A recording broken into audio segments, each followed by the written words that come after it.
An SCP Foundation doctor wearing a hazmat suit is escorted by 2 guards through the secure facility. They stop in front of a large, sealed door, and one of the guards scans his security card. There's an audible hiss as the door slides open. The doctor nervously looks to the guard, who motions him inside. They certainly won't be joining him. The doctor steps into the small airlock, and the door snaps shut. A complicated locking mechanism seals the door behind him. He's truly locked in. The reverse process then begins on the locked door in front of him. It finishes, and the door opens, revealing a room with bright lights that briefly blind the doctor. As his eyes adjust, he can see that the entire room is white and bathed in an intense light. He steps out of the airlock and towards the center of the room, where his task awaits. He takes one slow step at a time, pausing for a moment after each before taking the next. The doctor wants to get this over with as quickly as possible, but he has to abide by the protocols, and this is how they dictate that one must walk in this containment chamber. As the doctor gets closer to the center, and his eyes further adjust to the bright light, he can finally see what this room contains. In the very middle of the room, directly under the lights, is a man. He's lying on a table and isn't moving at all, except for his slow, rhythmic breathing, which is assisted by the ventilator he's connected to. A feeding tube has been placed inside his nose, and numerous machines next to the man hum and beep as they measure his vital signs. The doctor continues to take one slow step after another, and eventually, after what feels like an eternity, he reaches the middle of the room.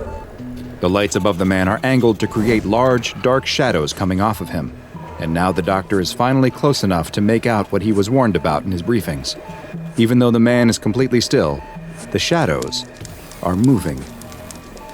Scurrying on the edges of the man's shadow are what look to be spiders, and big ones too, roughly 3 inches across. But the doctor can't see any actual spiders on the man. Only the shadows of these massive arachnids are visible as they move back and forth along the man's shadow.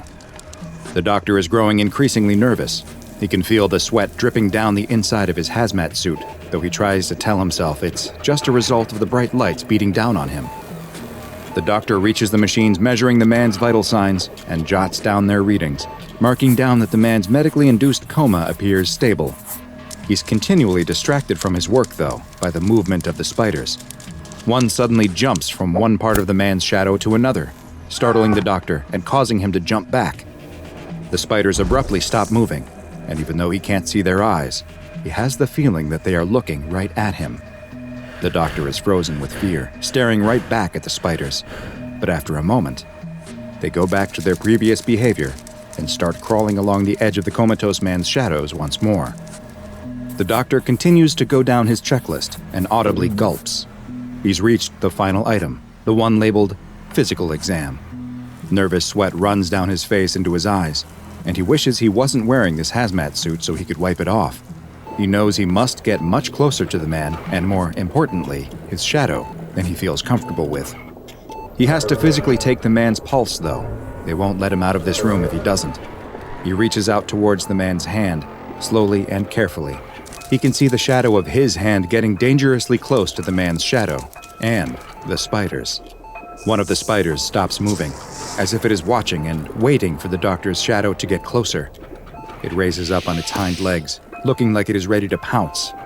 The doctor gets closer and closer to the man's hand, when out of nowhere, the room is rocked by an explosion. The doctor spins around, and on a monitor next to the airlock door, he can see a feed of the hallway outside. The guards who had escorted him run down the hall as a red emergency light flashes.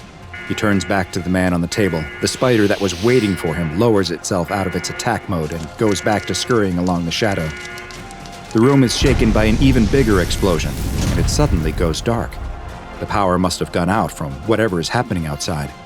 He can hear the sound of muffled gunfire mixed with far-off screams, but both are drowned out by his nervous, heavy breathing inside of the suit. The doctor drops to the ground and tries to crawl back to the door, but he has no idea which direction it is. He hits his head hard and hears a crack come down his mask. That must have been the table. The doctor turns and crawls the other direction, eventually finding the airlock door. He stands up and bangs and pulls on the door, but it won't move. He fumbles with his hazmat suit and finds the button for his emergency light. A chemical light comes on inside of his suit. casting his face in a sickly yellow light. But the light starts to flicker. Something must be malfunctioning. The light on one side of his protective mask goes out, leaving half of his face in darkness. But that's the least of his problems, because all of his attention is now focused on the shadow moving across his face. It's the shadow of a spider. His eyes go wide as the spider stops and stands up on its rear legs. Arachnophobia, the fear of spiders, and sciophobia, the fear of shadows, are some of the most common phobias, and today's SCP file is a terrifying and dangerous combination of both.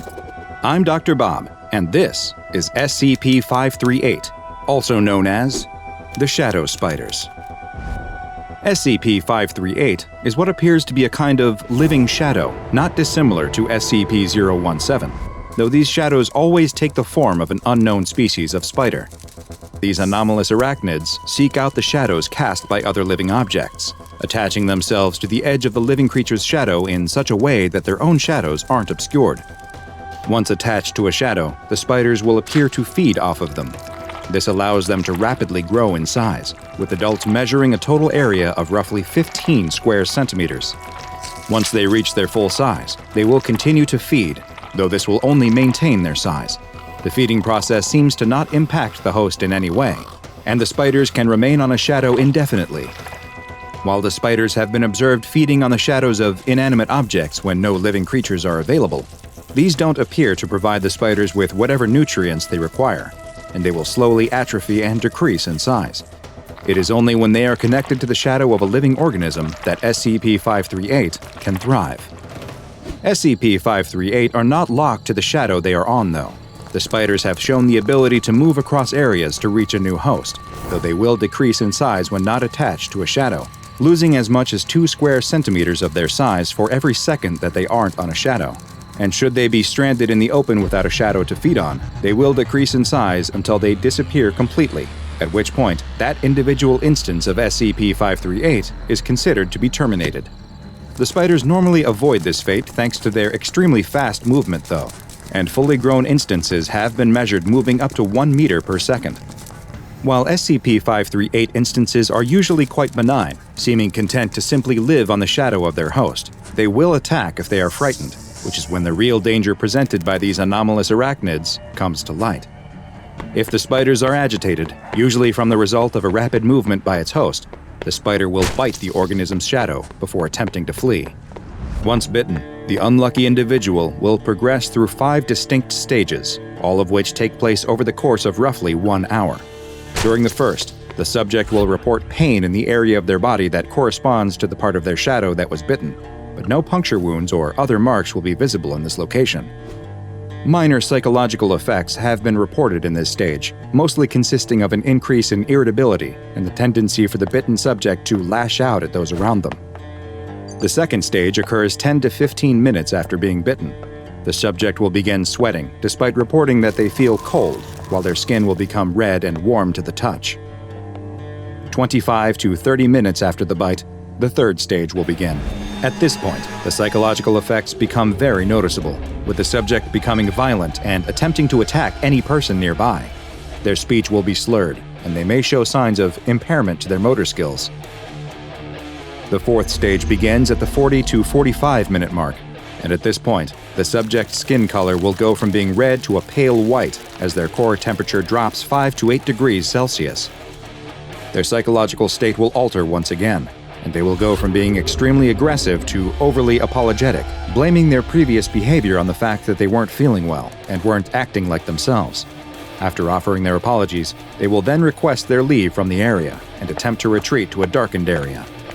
The fifth and final stage happens 55 to 60 minutes after the bite, at which point the subject faces a grisly end to the entire ordeal. Their entire body will rapidly dissolve into a translucent liquid, while at the exact same time, their shadow will disintegrate into numerous smaller instances of SCP-538. The spider offspring measure just 4 centimeters across, and the new instances will immediately begin seeking out shadows of their own that they can attach to and feed off of. There is currently no known cure for being bitten by an SCP-538 instance, and even death will not halt the process.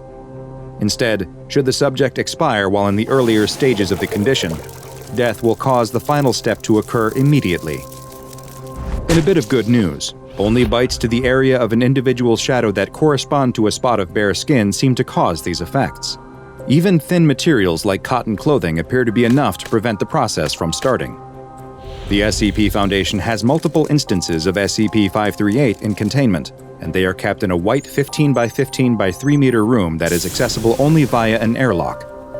4 200-watt lights are focused on a table in the center of the room, where D-Class personnel in a medically induced coma is kept in a stable state in order to serve as a feeding source for the SCP-538 specimens. No other sources of shade are allowed into the room, so that the D-Class serves as the only source of shadows.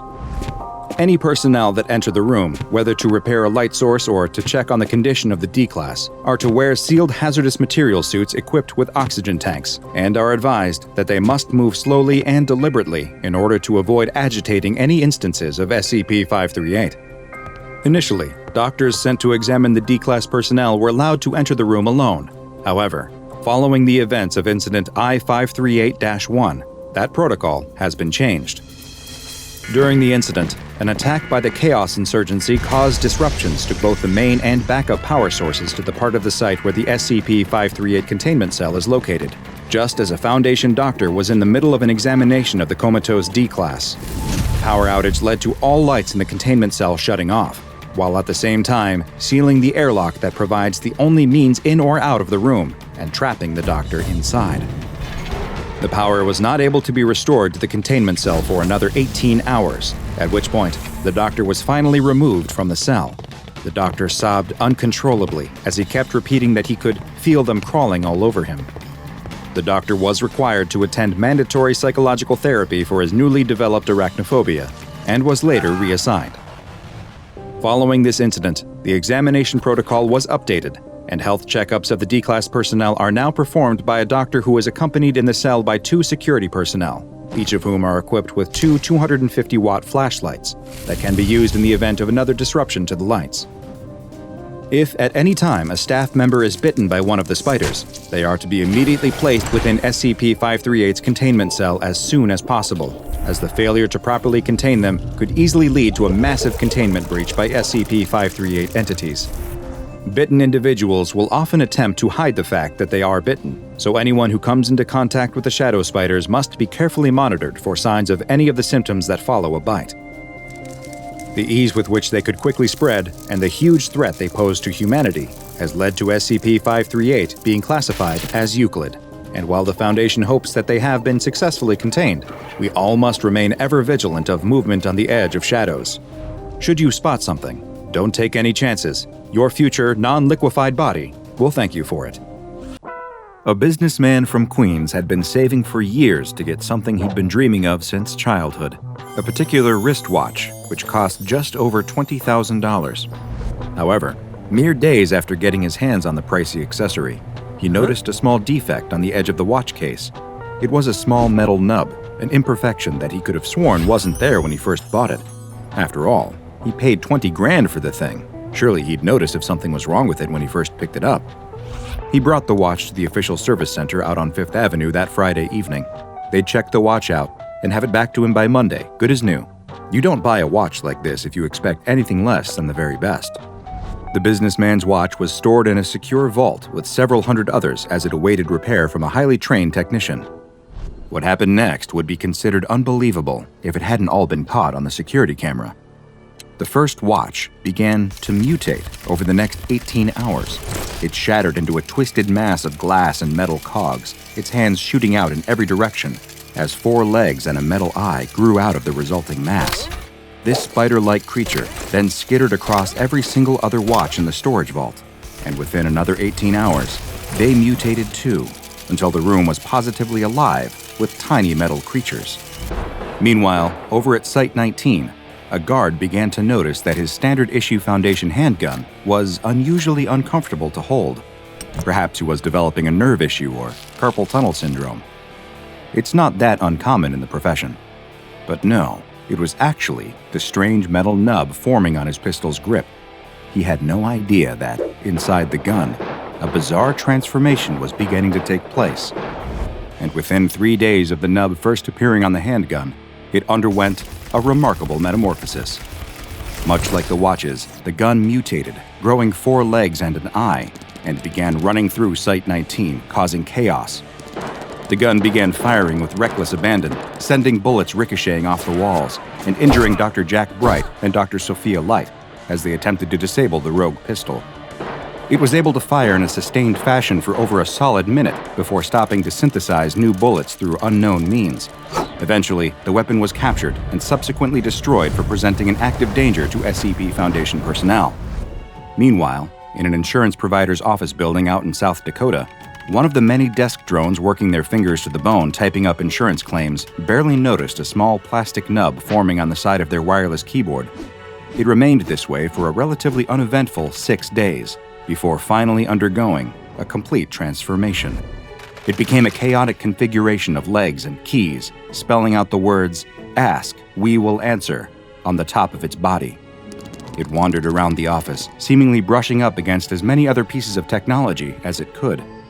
The astonished workers found that if you typed any complete sentence onto this mechanical creature's keys, it would be rendered inactive for around an hour, much to the relief of everyone who was there at the time. In New Mexico, a small child was about to be scarred for life when his brand new talking action figure developed a plastic nub on the nape of its neck. The child didn't really pay any mind to it. However, within 10 days of the nub's appearance, the toy took on a transformation that was impossible to ignore. The toy burst open, its head growing 4 legs and skittering away from its own broken body. When the little boy saw this, he called for his mother. When it began skittering towards him at surprising speed, he screamed and fled. The head, which had also somehow lost its eyes to an even more frightening effect, kept repeating, "Mom, there's something wrong with my toy," in the little boy's voice. If it wasn't for the Foundation amnestics that he and his mother would later receive, he likely would have been scarred for life by the anomalous experience.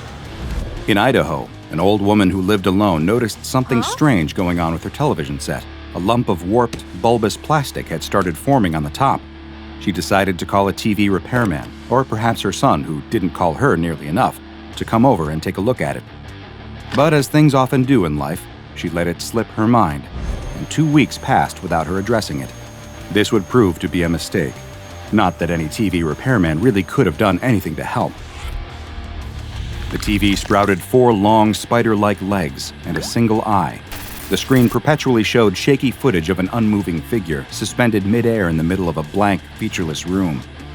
This change from the usual programming disturbed the old woman greatly, even more so as the television began advancing towards her. Meanwhile, soldiers operating a tank stationed in Syria noticed a small metal welt on its chassis. Of course, given the natural wear and tear experienced by tanks on an active battlefield, none of them paid much mind to such a tiny defect. It continued like this for a month and a half, until tragedy finally struck in the most unexpected fashion.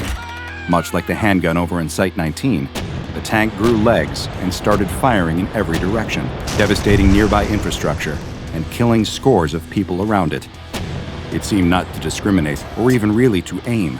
It fired in all directions with soldiers and civilians alike, and it took several groups of soldiers armed with anti-tank weaponry to finally put it down.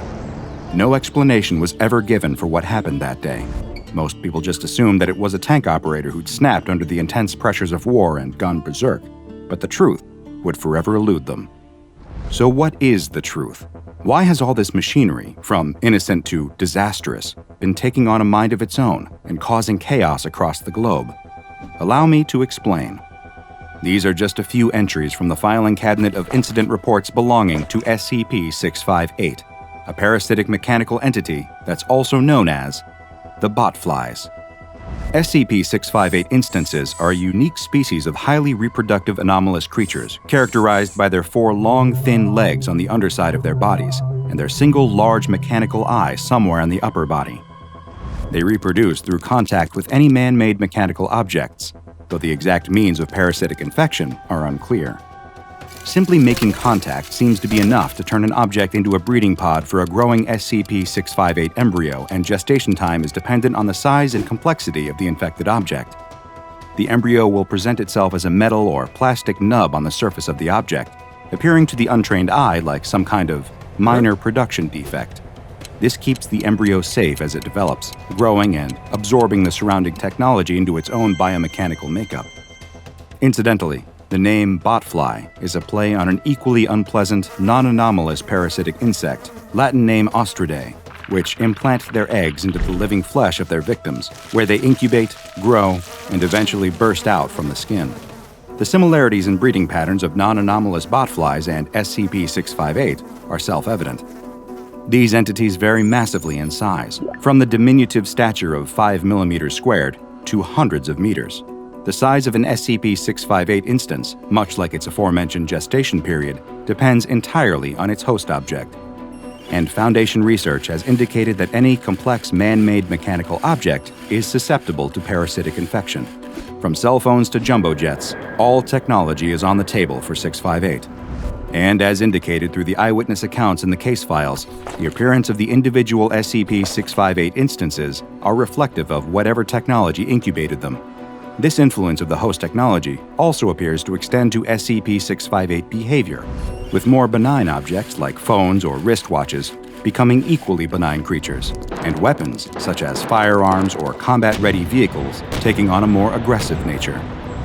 Given that the U.S. military alone has thousands of vehicles and even more firearms, there are naturally some concerns about what would happen if ever an SCP-658 outbreak got out of control at a military base.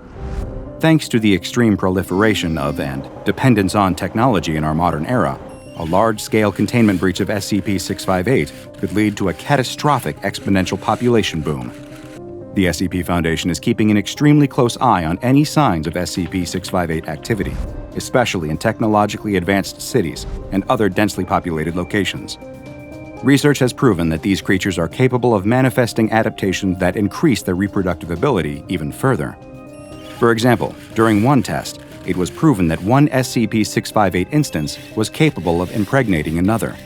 The result was it transforming into a creature with 8 legs and 2 eyes that was capable of impregnating any objects they touched with 2 embryos, rather than the typical single embryo. While senior researchers deemed it unwise to see exactly how far these 658 interbreeding experiments could go, it stands to reason that it could also be subjected to an exponential increase. One hypermutated 658 instance could be capable of mass impregnating larger pieces of technology with hundreds, if not thousands, of embryos. You can see how these often tiny and seemingly harmless creatures could quickly become a big problem for all of us. Picture every vehicle: cars, trucks, motorcycles, scooters, ATVs, vans, Humvees, tanks, planes, helicopters, speedboats, yachts, cruise ships, battleships, all becoming hypermutated SCP-658 instances. Then add every phone, every laptop, every computer, every tablet, every TV, every printer, every kitchen appliance, every gun, all being infected with SCP-658 embryos and joining the horde. Given how much all of us, including the SCP Foundation, rely on this technology and so much more in our work and daily lives, it's clear how the uncontrolled proliferation of SCP-658 would completely alter the world as we know it. It's a clear reminder of the importance of the SCP Foundation's work. The worst-case scenarios for even some of the more innocent-seeming SCPs can be startlingly bleak. Due to the mechanical nature of these anomalies, all connections to the Church of the Broken God and their illicit activities are being explored by Foundation field personnel. Containment protocols on SCP-658 are extremely clear. Any instance of SCP-658 no larger than 50 centimeters across any axis, considered to be a small SCP-658 sample, is to be stored alone in a steel box when not being used in active testing. Special containment procedures specify that the box must be kept closed through low-tech means, and we mean a true return to basics here. String or duct tape are the preferred methods of keeping them under lock and key, or, as some researchers prefer, weighing down the lid with heavy books. Anything with a more complex locking mechanism is capable of being impregnated by SCP-658, completely negating containment. Any 658 samples larger than 50 centimeters are to be destroyed as soon as possible after being apprehended by Foundation personnel. This destroy-on-site order is also applicable for any technology infected by SCP-658 outside of intentional testing scenarios. In order to avoid population growth during containment, all captured SCP-658 samples must be kept at least 3 meters away from any man-made technology capable of sustaining an SCP-658 embryo. If unsure of whether an object is applicable, researchers and guards are told to err on the side of caution when it comes to this anomaly, which has been classified as Euclid. After all, when it comes to SCP-658, or really any SCPs, it's far better to be safe than sorry. Two men walk through a hot, dusty tunnel carved right into the rock. Their torches cast just enough light to see that the walls are covered with strange hieroglyphics. They've been in many tombs before, but they've never seen markings like these before. They spot something up ahead, a person slumped against the wall. One of the men rushes over and sees that whoever this was, they've been here a very long time. Nothing is left but bones and a few scraps of cloth. As the man examines the skeleton, his partner calls him over. There's something he has to see. He's looking through a hole in the tunnel wall, and on the other side is an enormous cavern. In the middle of the giant room is the strangest sight either man has ever seen. An enormous upside-down pyramid that stretches down from the roof of the cave. They look at each other in amazement before running down deeper into the tunnel, sure that it will lead them to the pyramid and the incredible treasures it must have inside. They can see through more holes in the tunnel wall that they are getting closer and closer to the pyramid. Finally, they reach an entrance into the uppermost and widest part of the structure. As they enter the upside-down pyramid, they see that the passages are at least twice as high as any they've ever seen, and are covered with more of the strange markings. They start walking through the passageway, and soon realize that there are numerous twists, turns, branching paths, and dead ends. It's a maze.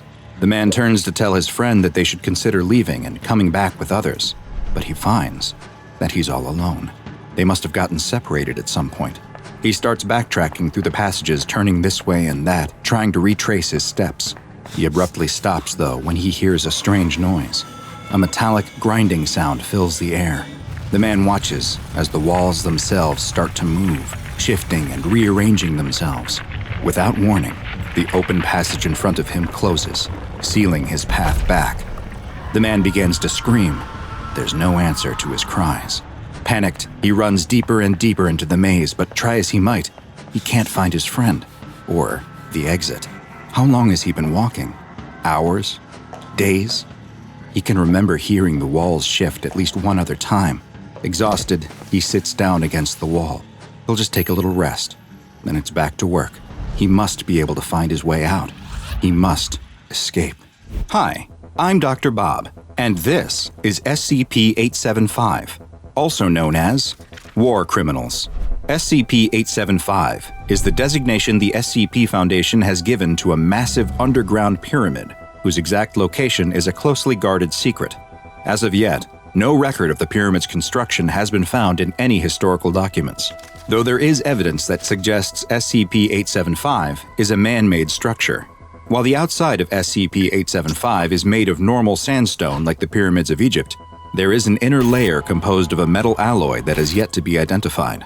The first floor of SCP-875 is accessible through a tunnel and contains a number of passageways that appear to have been built for entities much taller than humans. These passages are arranged into a maze-like configuration, complete with double backs and dead ends. Adding to the confusion is that the geography of the maze periodically changes. Mechanisms located within the walls and floor activate automatically every 48 hours, completely changing the layout. While anyone unlucky enough to be trapped within the shifting walls of SCP-875 may find themselves unable to leave by the path they entered, there are a number of hidden pressure plates and levers that can be found throughout the labyrinth that open up sections of the wall, creating new paths and shortcuts. But these switches also cause the release of what the Foundation has designated SCP-875-1. SCP-875-1 are small, flying insect-like creatures, approximately 6 centimeters long, with a mass of roughly 3 grams. They bear no resemblance to any known species of insect on Earth, suggesting that their origin may be extraterrestrial. When released, SCP-875-1s will swarm the nearest person, stinging them mercilessly. Their sting is highly acidic and causes severe damage to nerves and tendons, and this potent acid, combined with their tendency to swarm, has resulted in victims' limbs becoming what can only be described as liquefied. Previous uses of explosives within the pyramid have left openings to a lower second floor that are relatively easy to access, provided that the maze's current configuration allows the breaches to be reached. The main feature of the second floor is 4 large vats, each of which contains a clear liquid similar in appearance to normal water that has been designated SCP-875-2. When humans are exposed to SCP-875-2, they experience effects similar to an amnestic, but with the added sensation of feeling both happy and satisfied. Following what look like maintenance tunnels on the second floor leads down to a third floor of the pyramid that is home to a large nuclear reactor. The reactor takes up most of the area of this level of the pyramid and appears to be self-cooling, with no evidence of a meltdown or other nuclear disaster having taken place. This reactor seems to be powering the rest of the pyramid, including the maze reorganizing mechanisms on the first floor, as well as what's hidden on the mysterious lowest level of SCP-875. Although there is no direct access to the fourth floor of the pyramid, tunneling through the floor of the third level has revealed something incredible. Inside a small room are what look to be 10 separate cryogenic stasis chambers. The chambers are arranged in a circular formation, and strangest of all, they're all occupied. Inside each pod is a large insectoid creature roughly 3 meters tall and weighing 240 kilograms that have been designated SCP-875-3. 3 of the creatures appear to have died from their stasis chambers failing at some point in the past, and heavy decomposition has set in. Several other of the insectoid creatures are heavily damaged, though it is unknown if this is due to issues with the pods, or if they had sustained injuries prior to entering stasis. While it is not known what exactly these creatures are, where they came from, or if their origin is even terrestrial, examination and analysis of some of the images carved into the walls of SCP-875's first floor have provided interesting information. In one, 2 figures that bear a resemblance to SCP-875-3 are depicted facing each other, with one appearing to be stabbing the other with a spear, implying some kind of violent conflict in the past. In the next, another figure that looks like SCP-875-3 is shown presenting a stone slab to what looks to be a human dressed in the garb of ancient Egypt. The Egyptian is facing away from the insectoid, which might suggest a breakdown in communication or an unwillingness of the Egyptian to listen to the insectoid. The third image, though, shows 2 humanoid figures now bowing to the insectoid figure, next to an image of a chalice with a drop of liquid falling into it. This may represent SCP-875-2, the amnestic liquid, and the way its effects were used to subdue this group of people.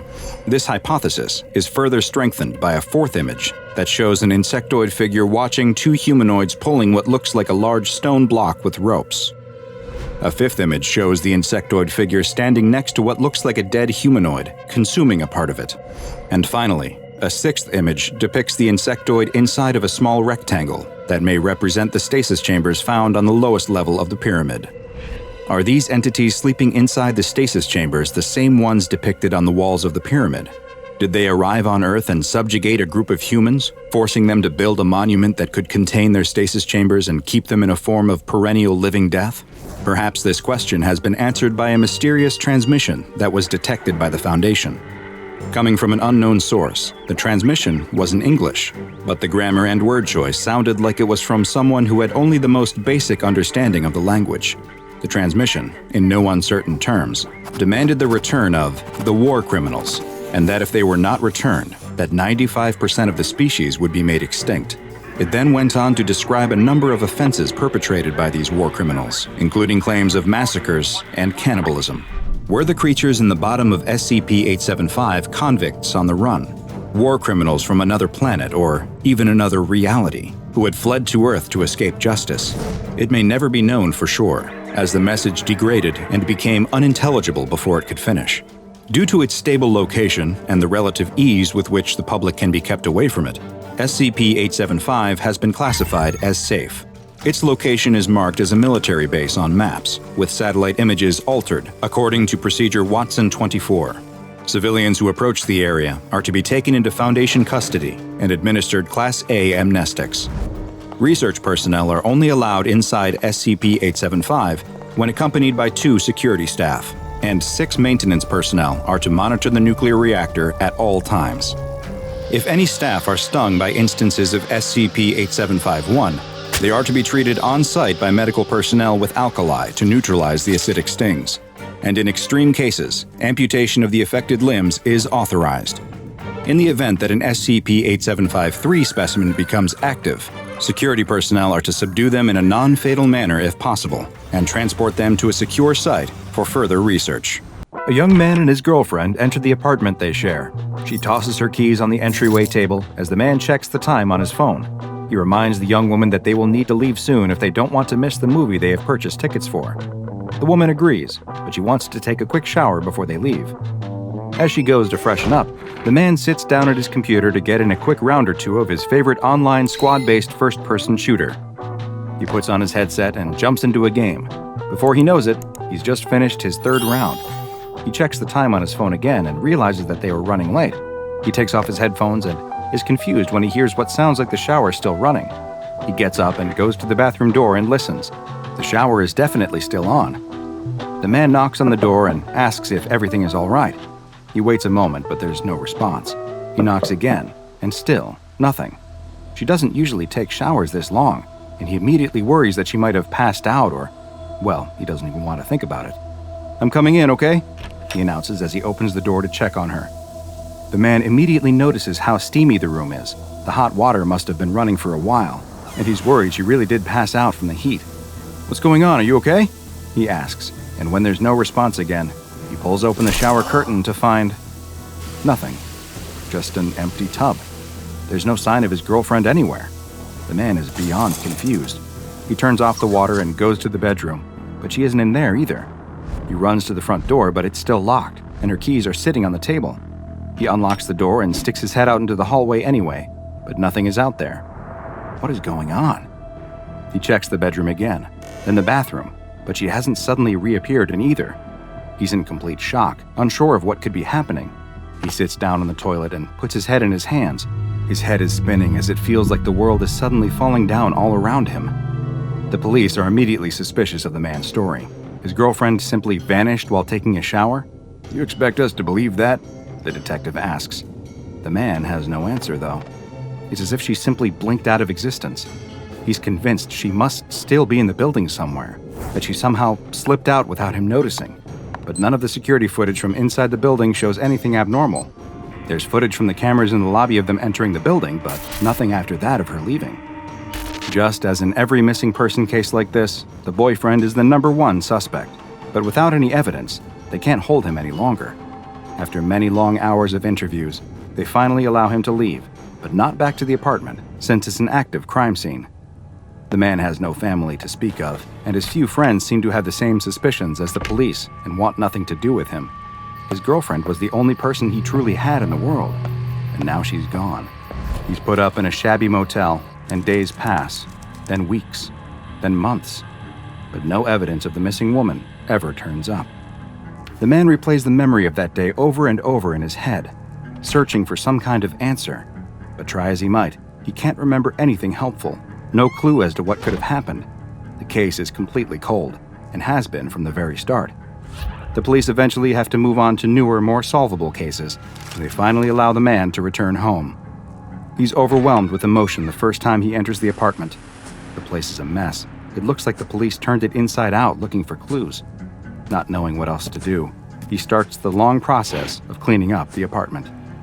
After hours of putting things away, he eventually gathers the strength to go to the one room he's been avoiding, the bathroom. He opens the door to the last place he's certain his girlfriend was. He enters to find that it looks like the rest of the apartment, as if someone has looked at every single object. But just like him, the police never found any trace of where she went. After straightening up this last room, he decides that he should take a shower and go to bed. It fills him with dread to think about standing in the last place he knows where she was. But he's had months to grieve the loss of his girlfriend, and he's decided that he needs to move on, whatever that means when someone goes missing without a trace. He turns on the shower and lets the water heat up before stepping in. Once he's in, every thought he has is about her. He wonders if she ever actually got in the shower at all, or somehow used it as a diversion to slip out unseen. He just can't figure out how. The day's events race through his mind, just as they have 1,000 times before, but his thoughts are interrupted when he notices that the water has started to pool around his feet. He looks down and sees that the drain cover looks normal. Maybe there's a clog, though. Do showers clog when they're not used? He has no idea. He bends down to get a closer look. The long, black creature emerges from the drain in the blink of an eye and latches onto his mouth, muffling him before he even has a chance to scream. He struggles and pulls down the curtain on top of him as he falls back onto the shower floor. But it's already too late. And in a matter of minutes, he too will be gone without a trace. Is there anything more comforting after a hard day than a nice, long, hot shower? The answer to that is no, there is nothing better. But that relaxing shower might just be the last you ever take when, unbeknownst to you, your pipes are home to an instance of SCP-153, also known as drain worms. SCP-153 refers to a species that resembles the common nematode, or roundworm, consisting of a long, thin body with a large mouth on one end. While some roundworms can grow to as large as a meter long, which is in itself a disturbing thought, SCP-153 instances can be much, much larger, and it is estimated that they can reach up to nearly 10 meters in length, though it is hypothesized that some instances in the wild may grow even longer. These worm-like creatures will feed off of any available organic material. However, their favorite form of sustenance is fresh animal tissue, and they appear to have an especially strong predilection towards human flesh. In order to satiate their desire to feed on their preferred prey, SCP-153 has developed a rather unique predatory style that perfectly suits its elongated body structure. While it is unknown just where they originate, they are most often found in the pipes of sewer and drainage systems. 153 instances will swim up those pipes, seeking out ones that lead to people's homes, and especially those that connect to showers and bathtubs. Once they reach the end of the pipe, SCP-153 will latch onto the drain cover and begin secreting an acidic substance. The acid quickly dissolves the drain cover, and SCP-153 will position its own mouth in its place, which it then is able to camouflage as the missing drain cover almost perfectly. Once SCP-153 has taken this position, it is virtually impossible to distinguish it from the original or discern that anything has changed. SCP-153 will then lie in wait until it detects that someone has entered the shower or bathtub. Once the unsuspecting person has begun to bathe, it will very quickly emerge from the drain, latching onto the victim's face, most likely in order to prevent them from calling for help. It then begins to rapidly secrete more of the same acid that it used to dissolve the drain cover. With how effectively it was able to dissolve metal, it's no surprise that SCP-153 is able to quickly produce the same effect on its victim. Their skin, muscle, and bone will all be almost immediately liquefied, allowing SCP-153 to feed on the slurry. And the drain worms feed extremely quickly as well. After just several minutes, basically nothing will remain of the person who stepped into the shower, and 153 will retreat back into the drain, leaving no signs that it was ever there, save for the missing drain cover. The SCP Foundation became aware of this anomaly following multiple mysterious missing person cases that all had one key element in common. Each was reported as having disappeared after entering a bathroom to either shower or take a bath. The Foundation soon discovered that large populations of SCP-153 instances were living in the sewers beneath several major American cities, and immediately began enacting containment procedures. The Foundation collected as many specimens as they could and brought them to Bioresearch Area 12, where they keep them contained in 10 by 10 by 5 meter tanks that are kept partially filled with sewage and other organic material for them to feed on. Of course, it is of the utmost importance that these containers are never connected to any other plumbing systems, either internal or external. With several specimens contained, the Foundation began researching the creatures in order to hopefully better understand them and how they were able to develop such complex hunting techniques. Research was also approved to find out whether they could be used as a sort of waste disposal system in certain extreme circumstances, such as with SCP-2717, a mass of living animal tissue that has grown to line nearly 4 kilometers of sewer pipes beneath Amsterdam. A small number of SCP-153 instances were approved for release into the wild in order to test whether they could stall the spread of 2717. However, this experiment was halted following some disturbing new reports. More missing person reports came to the Foundation's attention that bore the hallmarks of an SCP-153 attack, but these new reports were not limited to people who vanished after bathing.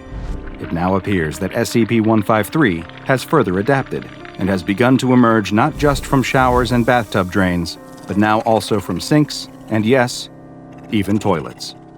The Foundation is unaware of just how many instances of SCP-153 continue to exist in the wild, but there's no doubt that many continue to live and hunt undetected in sewers around the world.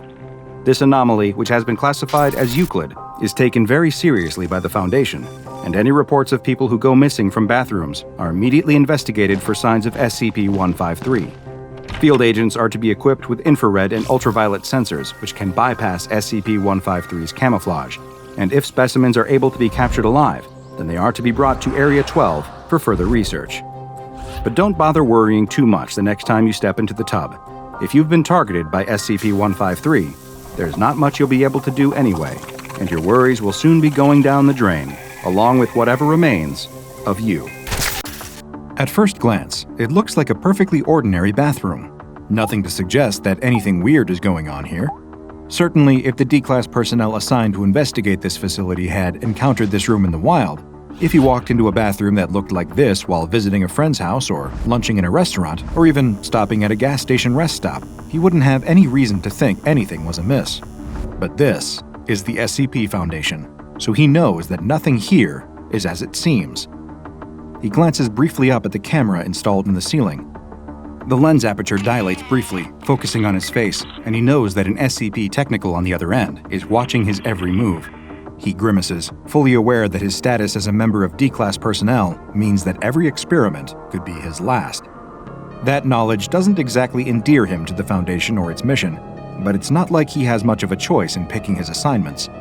Suddenly, a voice crackles to life over the intercom.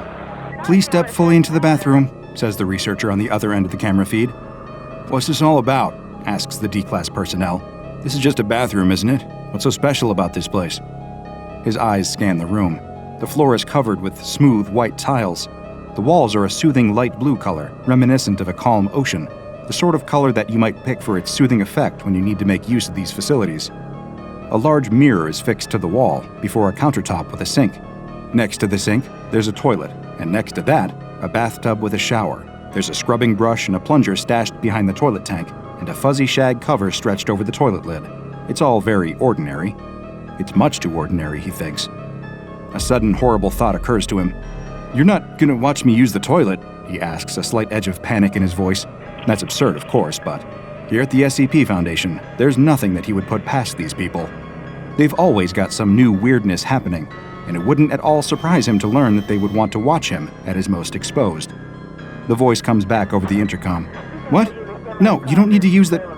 Look, just step forward. Literally all that I want you to do is to step into the room." The D-Class smirks to himself. He's already been through more of these crazy experiments than he would care to remember, and he has the scars to prove it. It gives him a small measure of satisfaction to hear the agent getting flustered.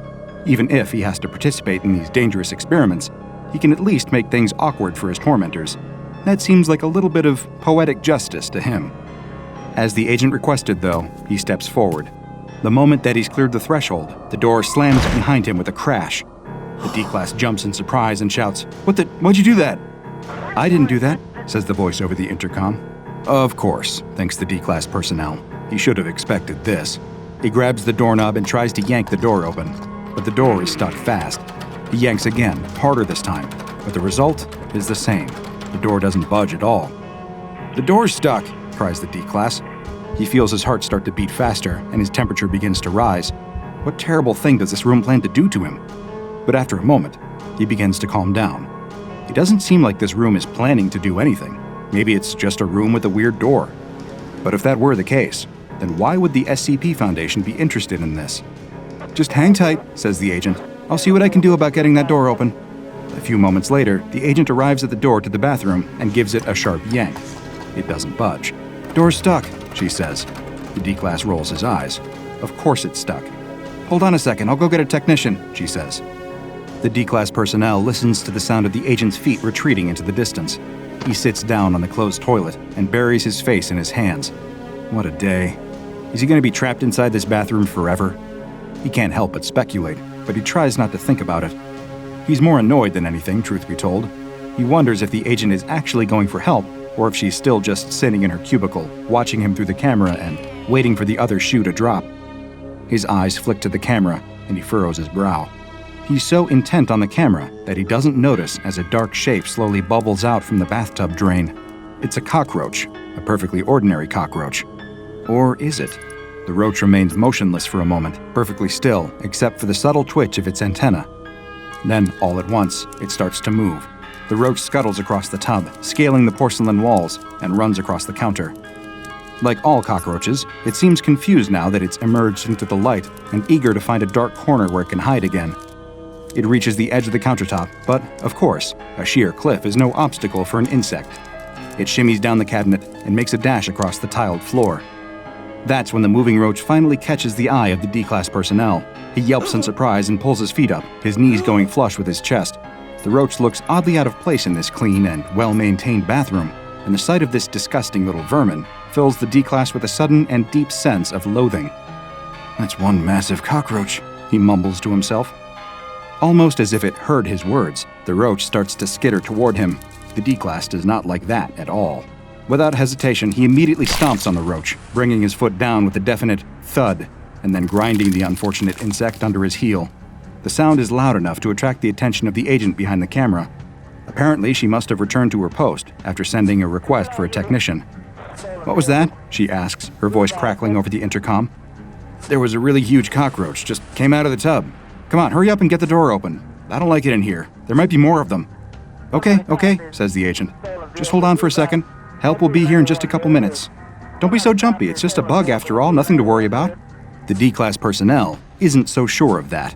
After all, when you're dealing with unknown anomalies like those in the SCP archives, can you ever just not worry? He pulls his shoe off, stands up from the toilet, and walks over to the sink.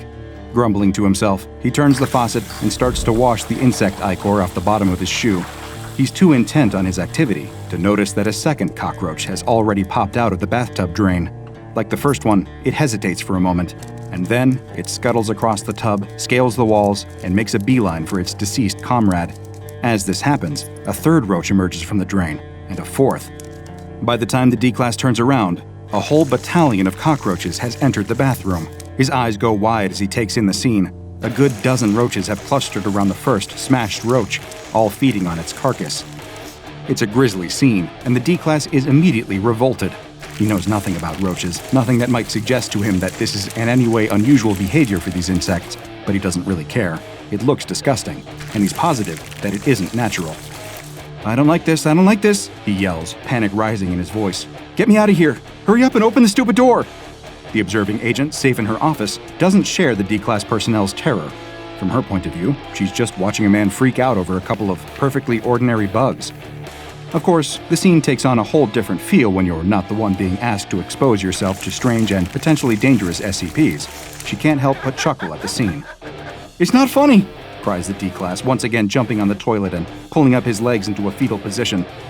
"Those things are huge! You better get me out of here now, or... He struggles to think of some threat that might convince the agent to take him seriously, but he fails. The agent is too busy taking notes on the situation. The roaches look to be ordinary specimens of the American cockroach, each about 5 or 6 centimeters long. When the group of roaches has devoured their smashed comrade, that's when things start to get really strange. The small group turns as one toward the D-Class. Now that is weird, thinks the agent.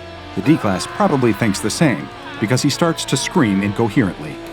Both agent and D-Class are so focused on the roaches that they don't notice something even more sinister happening in the bathtub. A dark, tar-like substance has started to seep out of the drain, gradually filling the bathtub.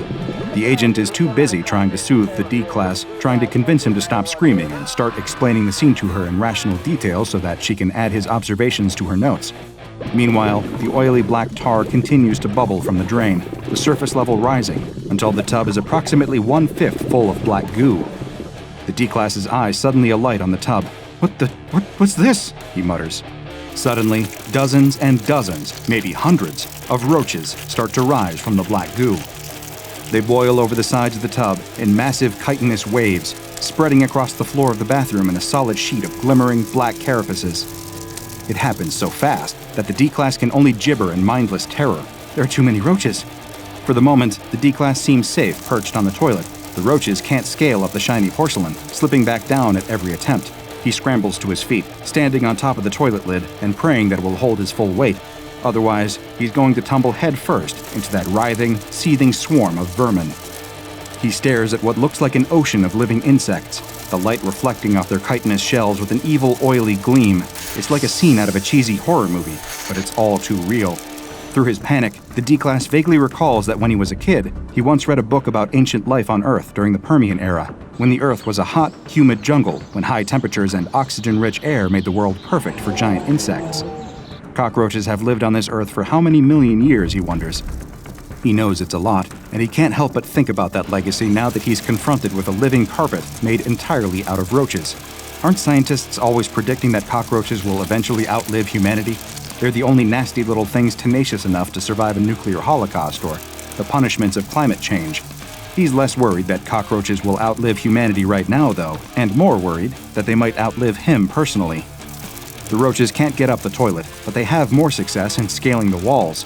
Soon the walls are covered in a mass of roaches, the air filling with a constant cacophony of chittering and scratching that sends chills up the spine of the panicking D-Class.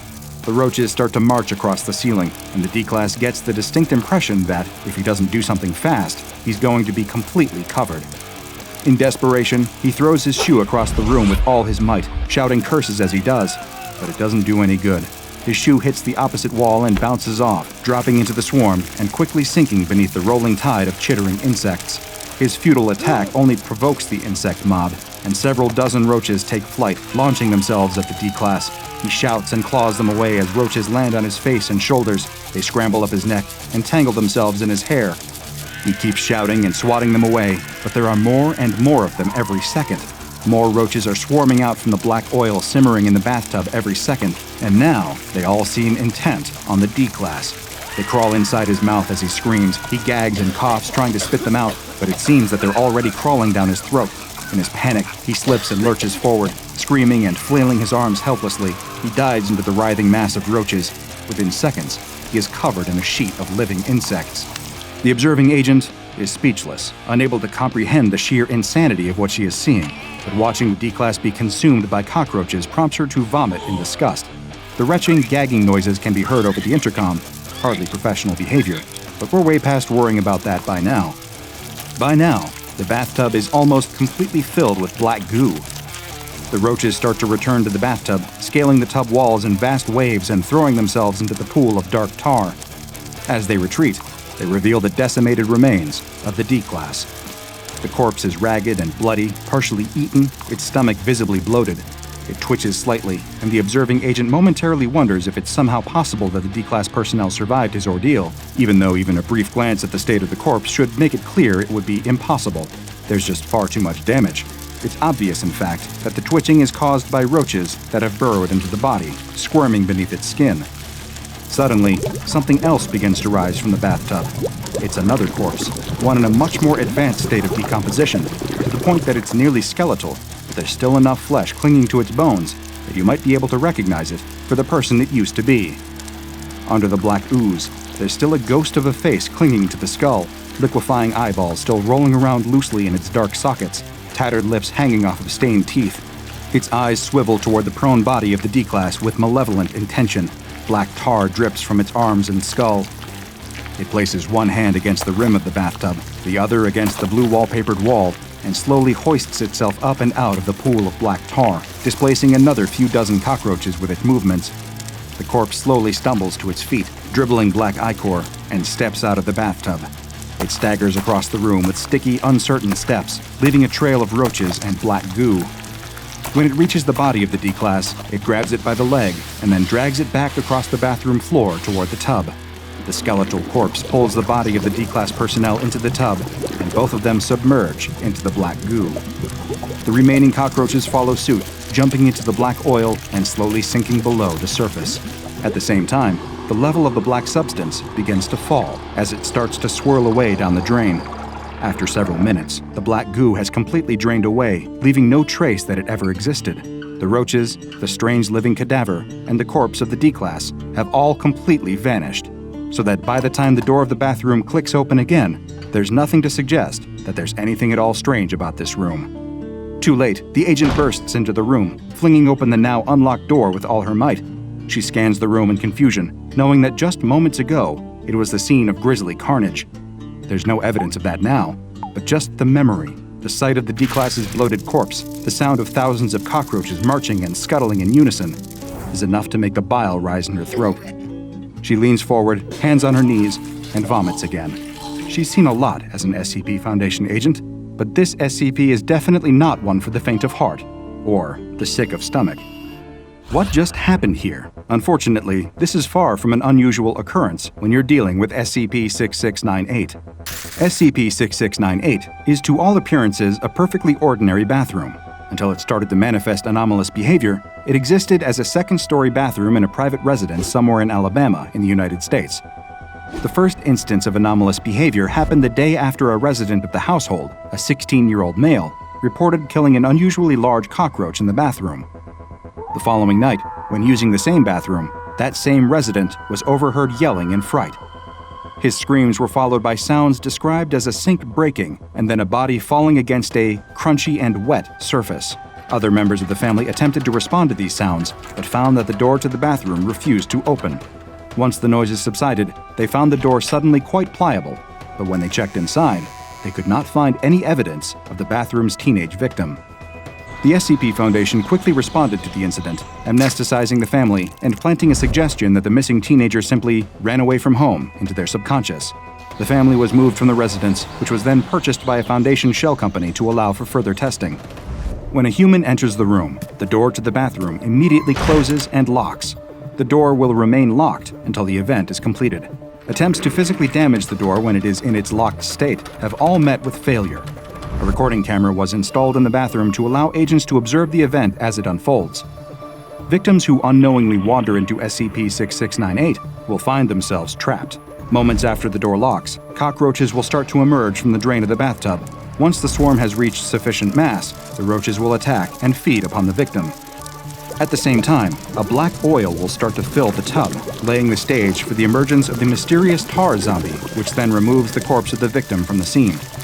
The observing agent noted that the skeletal corpse she saw emerge from the tub bore a superficial resemblance to the missing 16-year-old male, raising questions about how SCP-6698 might have bonded with its original victim.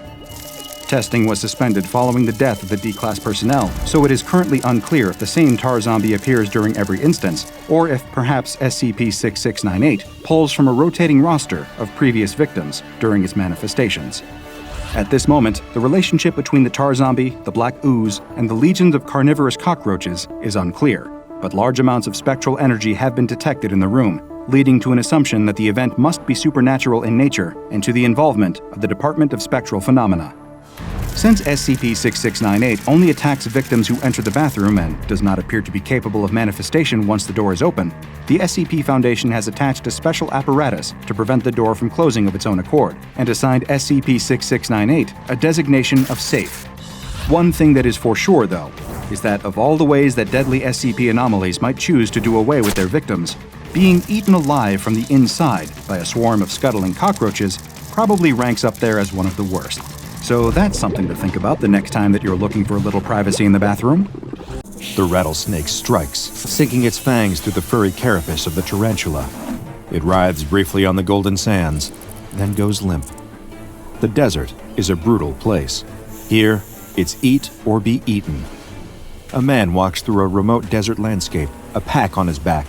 The sun dips down over the horizon, a welcome reprieve from the heat, but bringing its own new threats.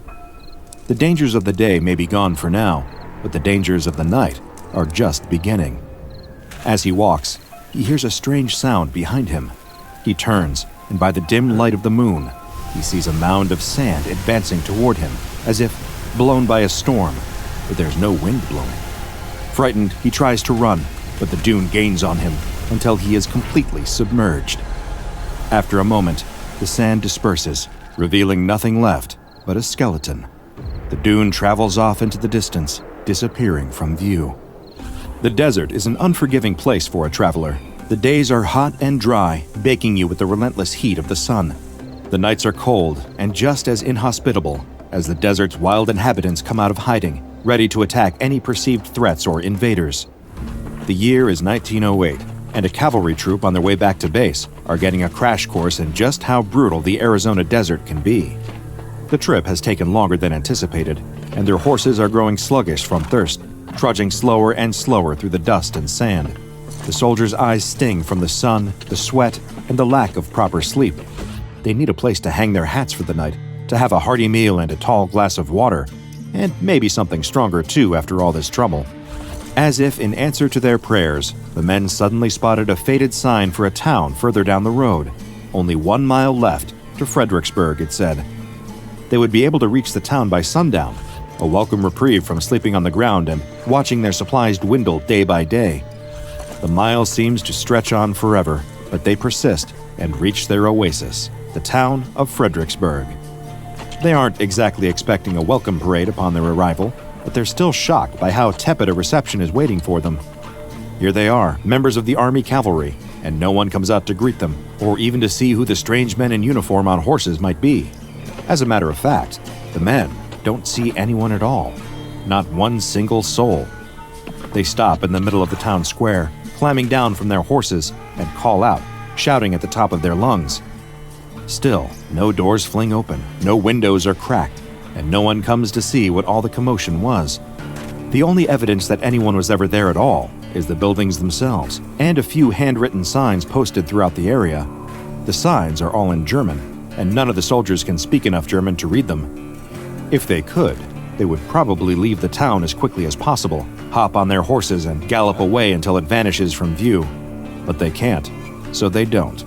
One of the men suggests that the town is abandoned, that it's become a ghost town.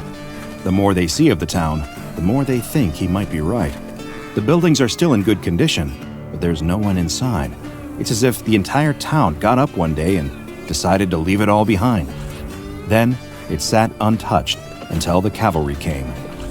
So one of the other men wonders, what should they do? The plan doesn't have to change, another one suggests. A night's sleep in an abandoned town is far better than another night of setting up camp and sleeping on the ground.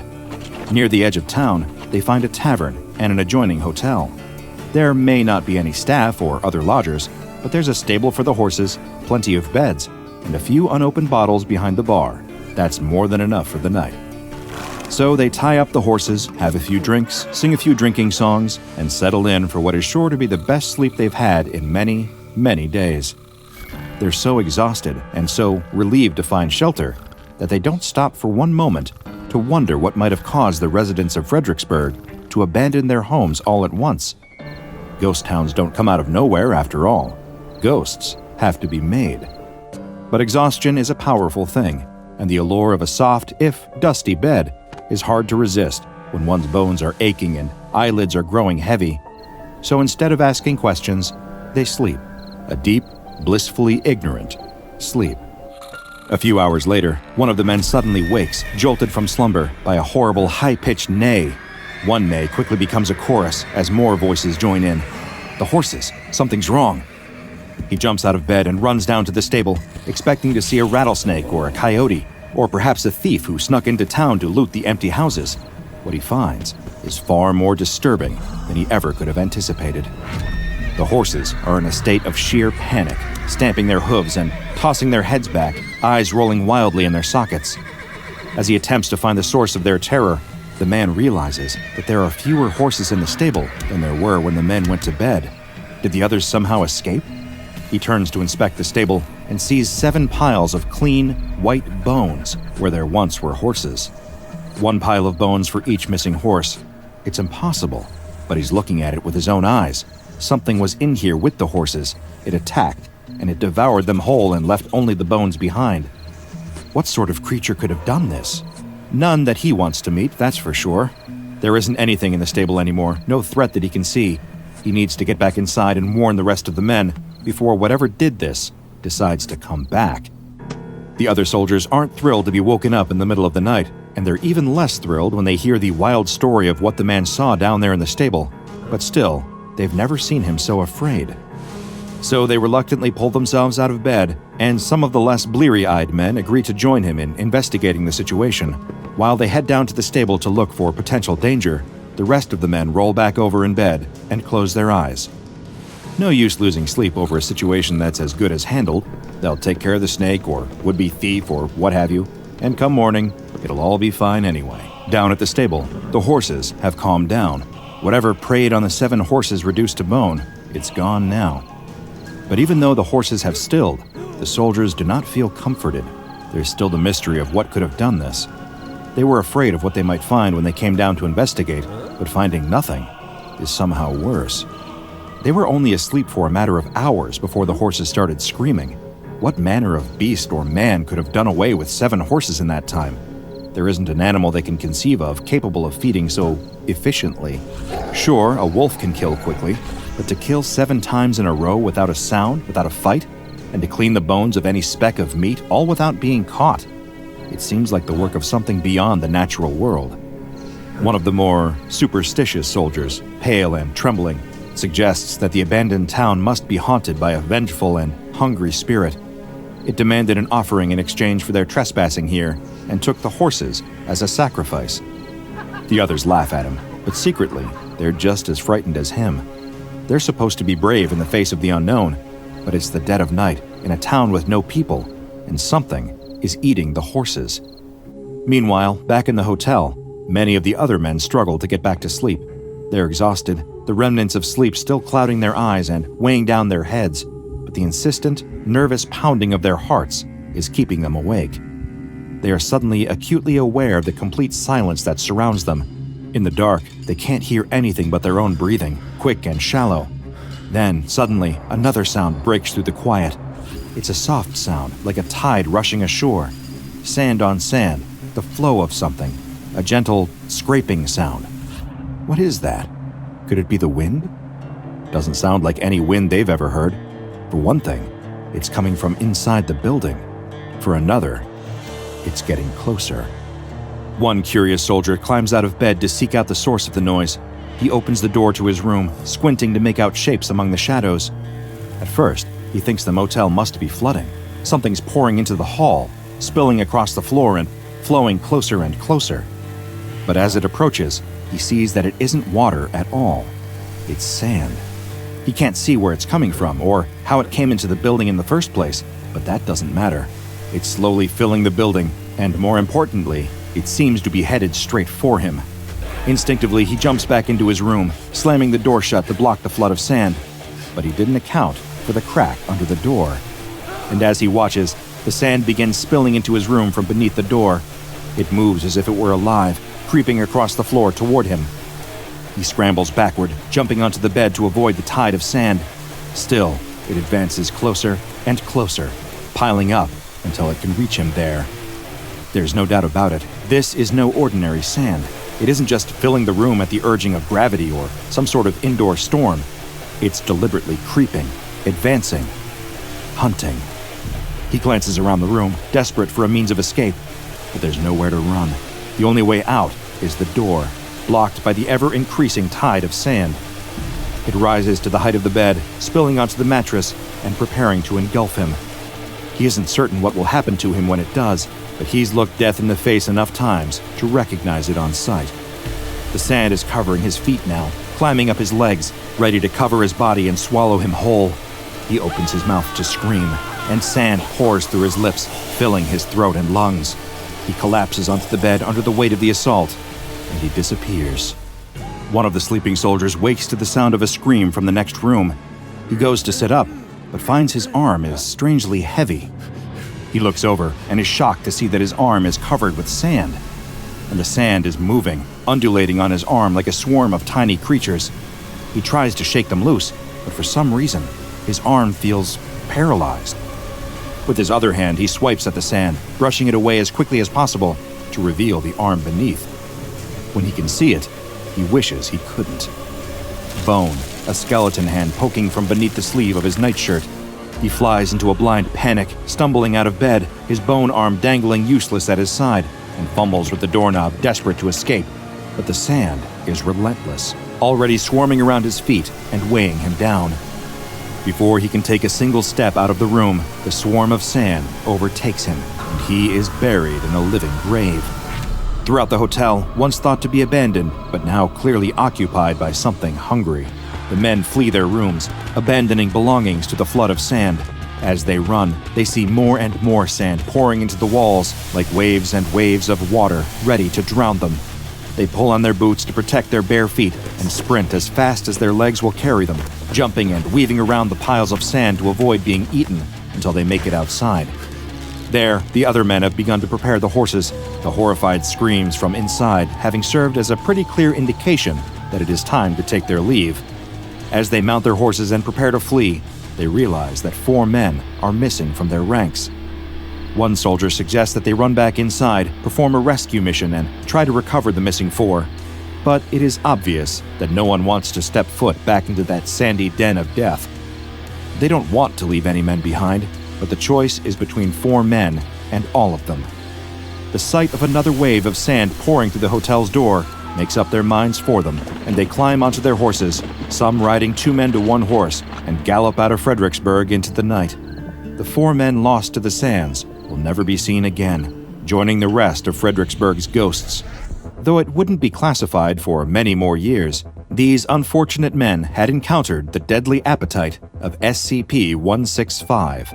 SCP-165's organic component resembles a typical parasitic mite, each instance of which is 750 micrometers in length, with 8 legs and a genetic structure similar to that of a house dust mite.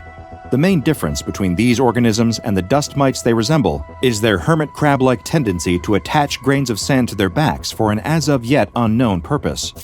The creatures travel as a colony, numbering in the hundreds of billions or even trillions, giving the appearance of a large dune of sand.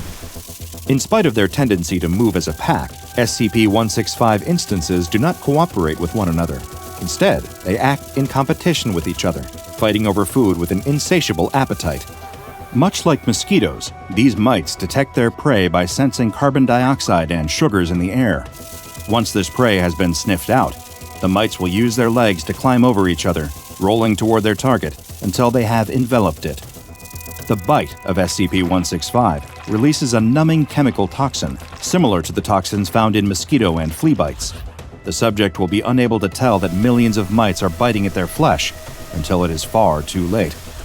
The swarm stripping them down to the bone in minutes. This numbing effect works so well that some victims have been completely devoured in their sleep without ever once waking up. The SCP-165 mites are nearly invulnerable, resistant to all but the deadliest pesticides. They do, however, avoid heat, seeking shade whenever available and being the most active at night. They show a preference for large, sleeping prey. This dislike for heat and apparent vulnerability to it is the most useful method for containing the mites. While investigating the initial discovery of SCP-165 by the SCP Foundation, I discovered an addendum to the official file. Though some portions had been redacted for, I presume, security purposes, I was able to piece together the most relevant information. From what I can surmise, the United States government has been aware of the existence of SCP-165 for at least 80 years. The mites were first discovered in Fredericksburg, Arizona, a forgotten town formerly populated largely by German immigrants. This town is also, I must note, located in the Tule Desert near the Goldwater Air Force bombing range. Fredericksburg was founded in the late 1800s, and by 1908, it had become a ghost town. Its sudden, strange emptiness was discovered by a passing cavalry troop, who quickly discovered that there was a reason for the disappearance of Fredericksburg's inhabitants. This much I essentially already knew. What I didn't know, however, is that the United States government attempted to exterminate SCP-165 in the late 1950s. In fact, this goal is attributed to the creation of a bombing range in the area, though I was unable to officially confirm this. The bombing range and its subsequent use was able to successfully reduce the population of SCP-165. However, the explosives were insufficient to completely eradicate the threat. So, in the late 1980s, the SCP Foundation opted to intervene and deploy a ground cleanup and extraction team. Mobile Task Force Epsilon 9, aka Fire Eaters, was dispatched to Fredericksburg to extract and contain SCP-165 by any means necessary. Upon entering the decrepit town, the task force was met with an ominous sight. Vacant buildings lined the streets, left in disrepair but otherwise untouched. The only sign that life was ever there at all was the bones, animal and human alike, littering the dusty ground. One MTF member spotted a sign, hand-lettered in German, reading, Vorsicht vor dem kriechenden hungrigen Sand. Though he didn't speak German, one of his fellow task force members did, and translated it for the others. Beware the creeping, hungry sands. With this ominous warning in mind, MTF Epsilon 9 advanced into a nearby house to investigate. There, they found the floors completely covered with mounds of sand. The untrained eye might just assume that this was ordinary sand, but the task force knew better. These were instances of SCP-165 hiding from the heat and sunlight beneath the shelter of this roof. At the first sign of movement, their suspicions were confirmed, and the MTF members produced their flamethrowers, assaulting SCP-165 with blasts of fire until the movement ceased. These measures proved highly successful, melting the sand to glass and repelling whatever mites were not trapped inside. A living dune made up of 4 metric tons of SCP-165 was contained and transported to ABC Area 14. SCP-165 is contained in a facility at Armed Biocontainment Area 14. SCP-165 is considered to be a contagious, pathological organism, and so containing it requires the highest sterilization and quarantine procedures to be followed. There are microwave field generators placed around SCP-165's containment area in order to restrict the movement of the dune. Once every 9 days, the mass of SCP-165 is to be fed at least 750 kilograms of live cattle. Attempts to feed the entities via pre-slaughtered food sources have proven ineffective. For whatever reason, they prefer live prey. Unfortunate for the cows, but the Ethics Committee has proposed that they be sedated prior to feeding time in order to minimize potential suffering. We tend to associate sand with discomfort, whether it's intruding on a day at the beach and wedging itself into the most inconvenient crevices, or sticking to anything and everything placed in its vicinity. As someone once said, it's coarse, it's rough, and it gets everywhere. But if SCP-165 ever breaks containment and spreads to other parts of the country, or even the world, it could do much more harm than some simple irritation. That is, if it isn't already out there. The mites feed so quickly, so efficiently, it's possible they're dwelling in other sandy areas and just haven't been discovered yet. How many small desert towns have they picked to the bone? How many beachside communities have been decimated? I can't say for sure, but I can say this.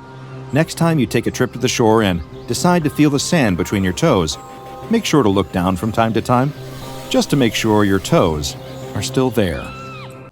All he could see were glimpses, flashes of movement, but he could clearly make out that there was a girl. He could see the man walk up behind her and slip a bag over her head. There was a struggle, a body being dragged through the dark, and then the sound of a shovel scraping against the hard dirt. The body is thrown into the shallow hole, and as the dirt begins to rain down on her face, her eye opens up. The boy's eyes open too, and he sits up with a panicked jolt. Shaky and covered in sweat, he looks around his dark room and realizes that it was only a dream. The entire morning as the boy gets ready, rides the bus, and sits through school, all he can think about is the dream and the girl. A group of teenage girls are out for a ride in one of their father's sports car convertible. They're having too much fun and driving much too fast down the dark country roads. It doesn't take much. It never does. Just the shadow of an animal bolting across the road, but it's enough to make the driver jerk the wheel, causing the car to lose control. All of the girls scream, but none more than the one who is tossed from the sliding, spinning car. The girls stand around their dead friend and make a solemn pact. No one here will ever know that she was with them. But what will they do with her? One of them points towards the woods, and everyone turns to look at the dilapidated shed. As the girls, now dirty from their long night of digging and then filling a hole, emerge from the shed into the dim morning light, none of them are aware that beneath the dirt, the girl is still breathing. The boy gasps for air and struggles in the dark. He throws the blankets off of him before realizing that he is safe in his own bed. Another breakfast, another ride to school, another day of classes where the boy can think of nothing but the girl from his dreams. Who is she? He's never seen her in his life, he's sure of it. But then why does she keep appearing in his dreams? The boy is snapped out of his deep train of thought by the teacher slapping his desk, and he apologizes before focusing on his studies once again. The look on the woman's face is a mix of sadness and annoyance. She doesn't know how much longer she can go on like this. It never stops. How can someone cough so much? The woman sits in her chair and tries to push away the same thought that comes to her over and over, that it would be better for both of them if it would just end. The girl coughs loudly in her bed. The disease has ravaged her lungs, and it takes all of her willpower not to scratch at the burning, itching sores on her face and chest. She looks towards the door with dazed eyes and sees her mother enter the room. She's carrying a tray with soup, just like she always does at this time, even though she has no appetite at all. As her mother gets closer, she can see that the tray is empty, and it isn't a tray in her hands. It's a pillow. The girl can barely muster a scream as the woman places the pillow over her daughter's face. As the mother walks out of the old shed in the backyard and towards the house, she stops for a moment. Can she hear the sound of coughing coming from the shed? That morning at breakfast, the boy's father tells him in no uncertain terms that he doesn't want to hear any more about the girl. It's just a dream and he needs to put it out of his mind. What he needs to be focusing on is school. The note from his teacher said that he isn't paying attention in class, and if that keeps up, he's going to have much bigger problems. The boy promises no more about the girl. As the boy stares out the bus window, it isn't his fault that thoughts about his dream rush into his head. Because as the bus drives along the country roads, he catches a glimpse of something down a long, tree-covered driveway. It's the house from his dream. The shed door opens with a creak, allowing a sliver of light from the full moon to fall inside. The boy enters the shed as quietly as he can and goes inside. He soon emerges with his bike and a shovel strapped to his back before riding away from his own backyard into the night. The boy stops his bike at the bottom of the driveway leading up to the old abandoned house. He rides up the drive and doesn't even consider stopping at the house. His destination is somewhere else. The boy lets his bike fall to the ground in the backyard and stares at it. It's the shed he's seen so many times before, despite never seeing it in person. It's dark and quiet, the shed silhouetted against the large, bright moon. He approaches the only door on the small shed and reaches for the handle. It opens with a loud, rusty squeak. The boy takes out a flashlight and turns it on, illuminating the shed's interior. Inside is nothing except for a wooden bench sitting on the dirt floor. But wait, there is something else. A spot on the ground appears different, blackened, almost as if it were burned. This is the spot, though. This is the place the boy keeps seeing in his dreams. He knows she's down there. She needs his help.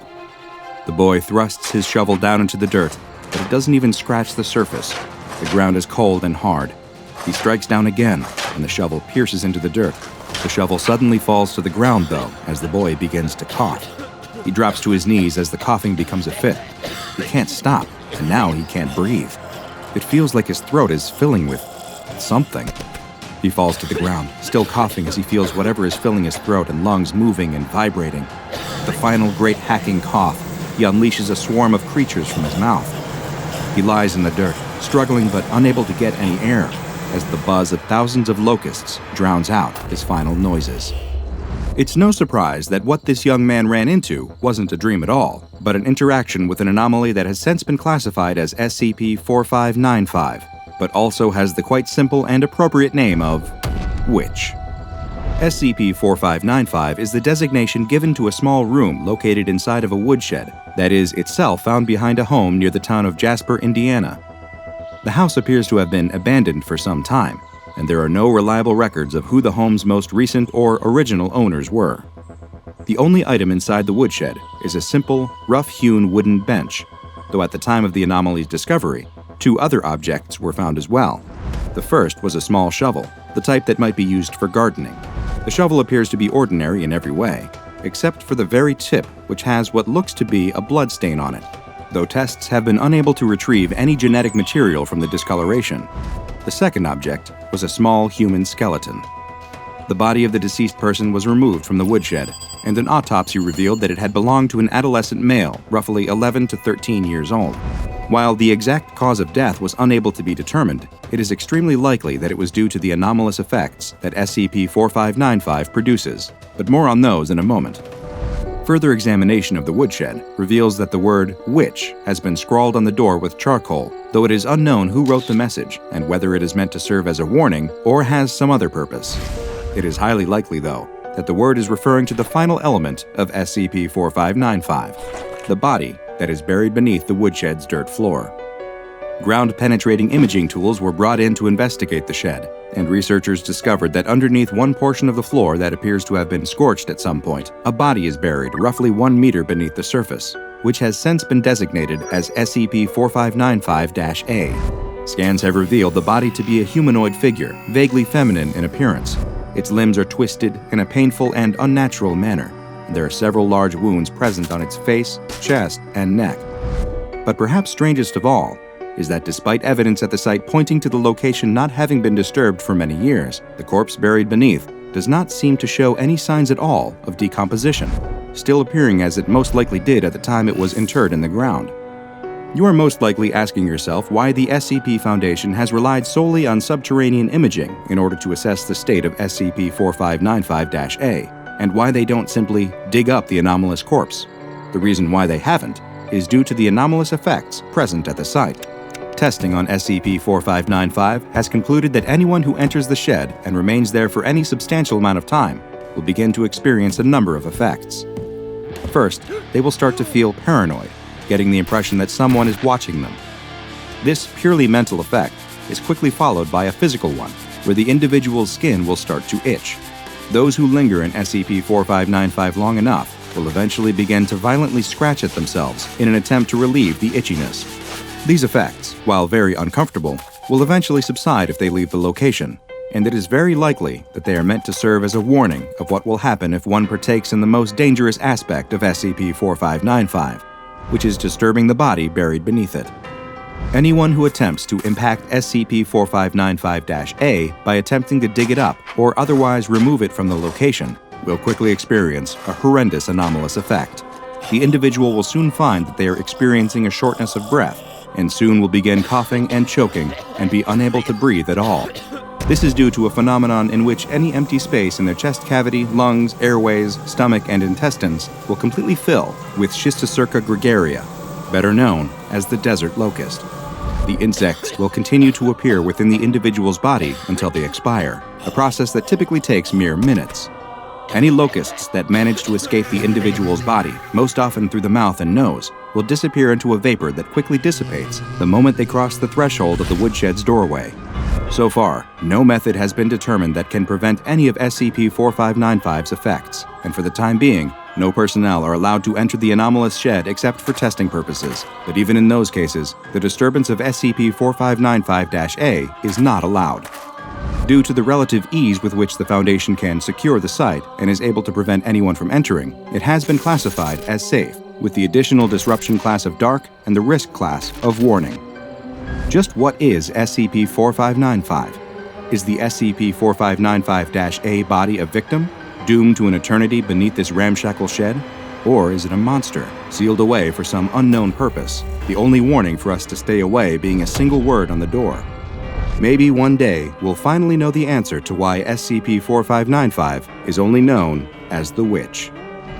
What is it that you want? Not just what you want in this moment. That's fleeting. You get it and move on. Or you don't, and you forget. No. What do you want? What do you yearn for? That humming dissatisfaction that underscores every moment of your life. The constant rumbling, always beneath the surface, that you can never put your finger on. Behind your computer monitor, at the bottom of your $4 coffee. That quiet moment when you go to the toilet at a friend's wedding and look at yourself in the mirror, asking, why am I not happy yet? This moment, this object, this feeling that I was looking forward to. Why does it feel empty? A night in with your best friends, a promotion at work, a new car, a new house, all empty. So when I ask you again, I want you to be serious. None of that fake surface-level fleeting drivel. What is it that you want? What will genuinely make you happy? The words buzz around the student's head. He hasn't listened to a word of this lecture, not for a moment. Last night's therapy session had clearly struck a bit too close to home. He'd never expected this new therapist to be so direct. What was it that he really wanted? The student looks down at his laptop. He'd really wanted that. He'd spent months researching it, holding off on buying other models, waiting and saving up for the perfect computer. And here it is, with the same old boring lecture notes on the screen as his old one. Within a week, he'd been back online looking up new phones. Here he is, 21 years old already, and studying for a degree he doesn't really care about. Surrounded by happy, smiling students who are all clearly going to be far more successful and happy than he'll ever be. Beautiful people everywhere he looks. People who know how to dress well, know how to have a conversation, how to smile and laugh with friends, how to have friends in the first place. His therapist is right. What's he got to be happy about? That dissatisfied humming running through his life is steadily turning into a roar. What would actually make him happy? The more he thinks about it, the more the sense of dread creeps in. What has he actually got to look forward to in life? What can fill that void? The lecture is over. He hadn't even realized. Everyone around him is already on their feet, putting notepads and laptops into bags, chatting away with their friends. The student doesn't have anyone else in his row. He's somehow picked the only row in the lecture hall with just one person in it. No, that's not the case. This is the only row in the lecture with just one person in it, because he picked it. His only company on this row? A fly. A fly that had been following him around all week. What's the point? He looks at his laptop screen. Empty.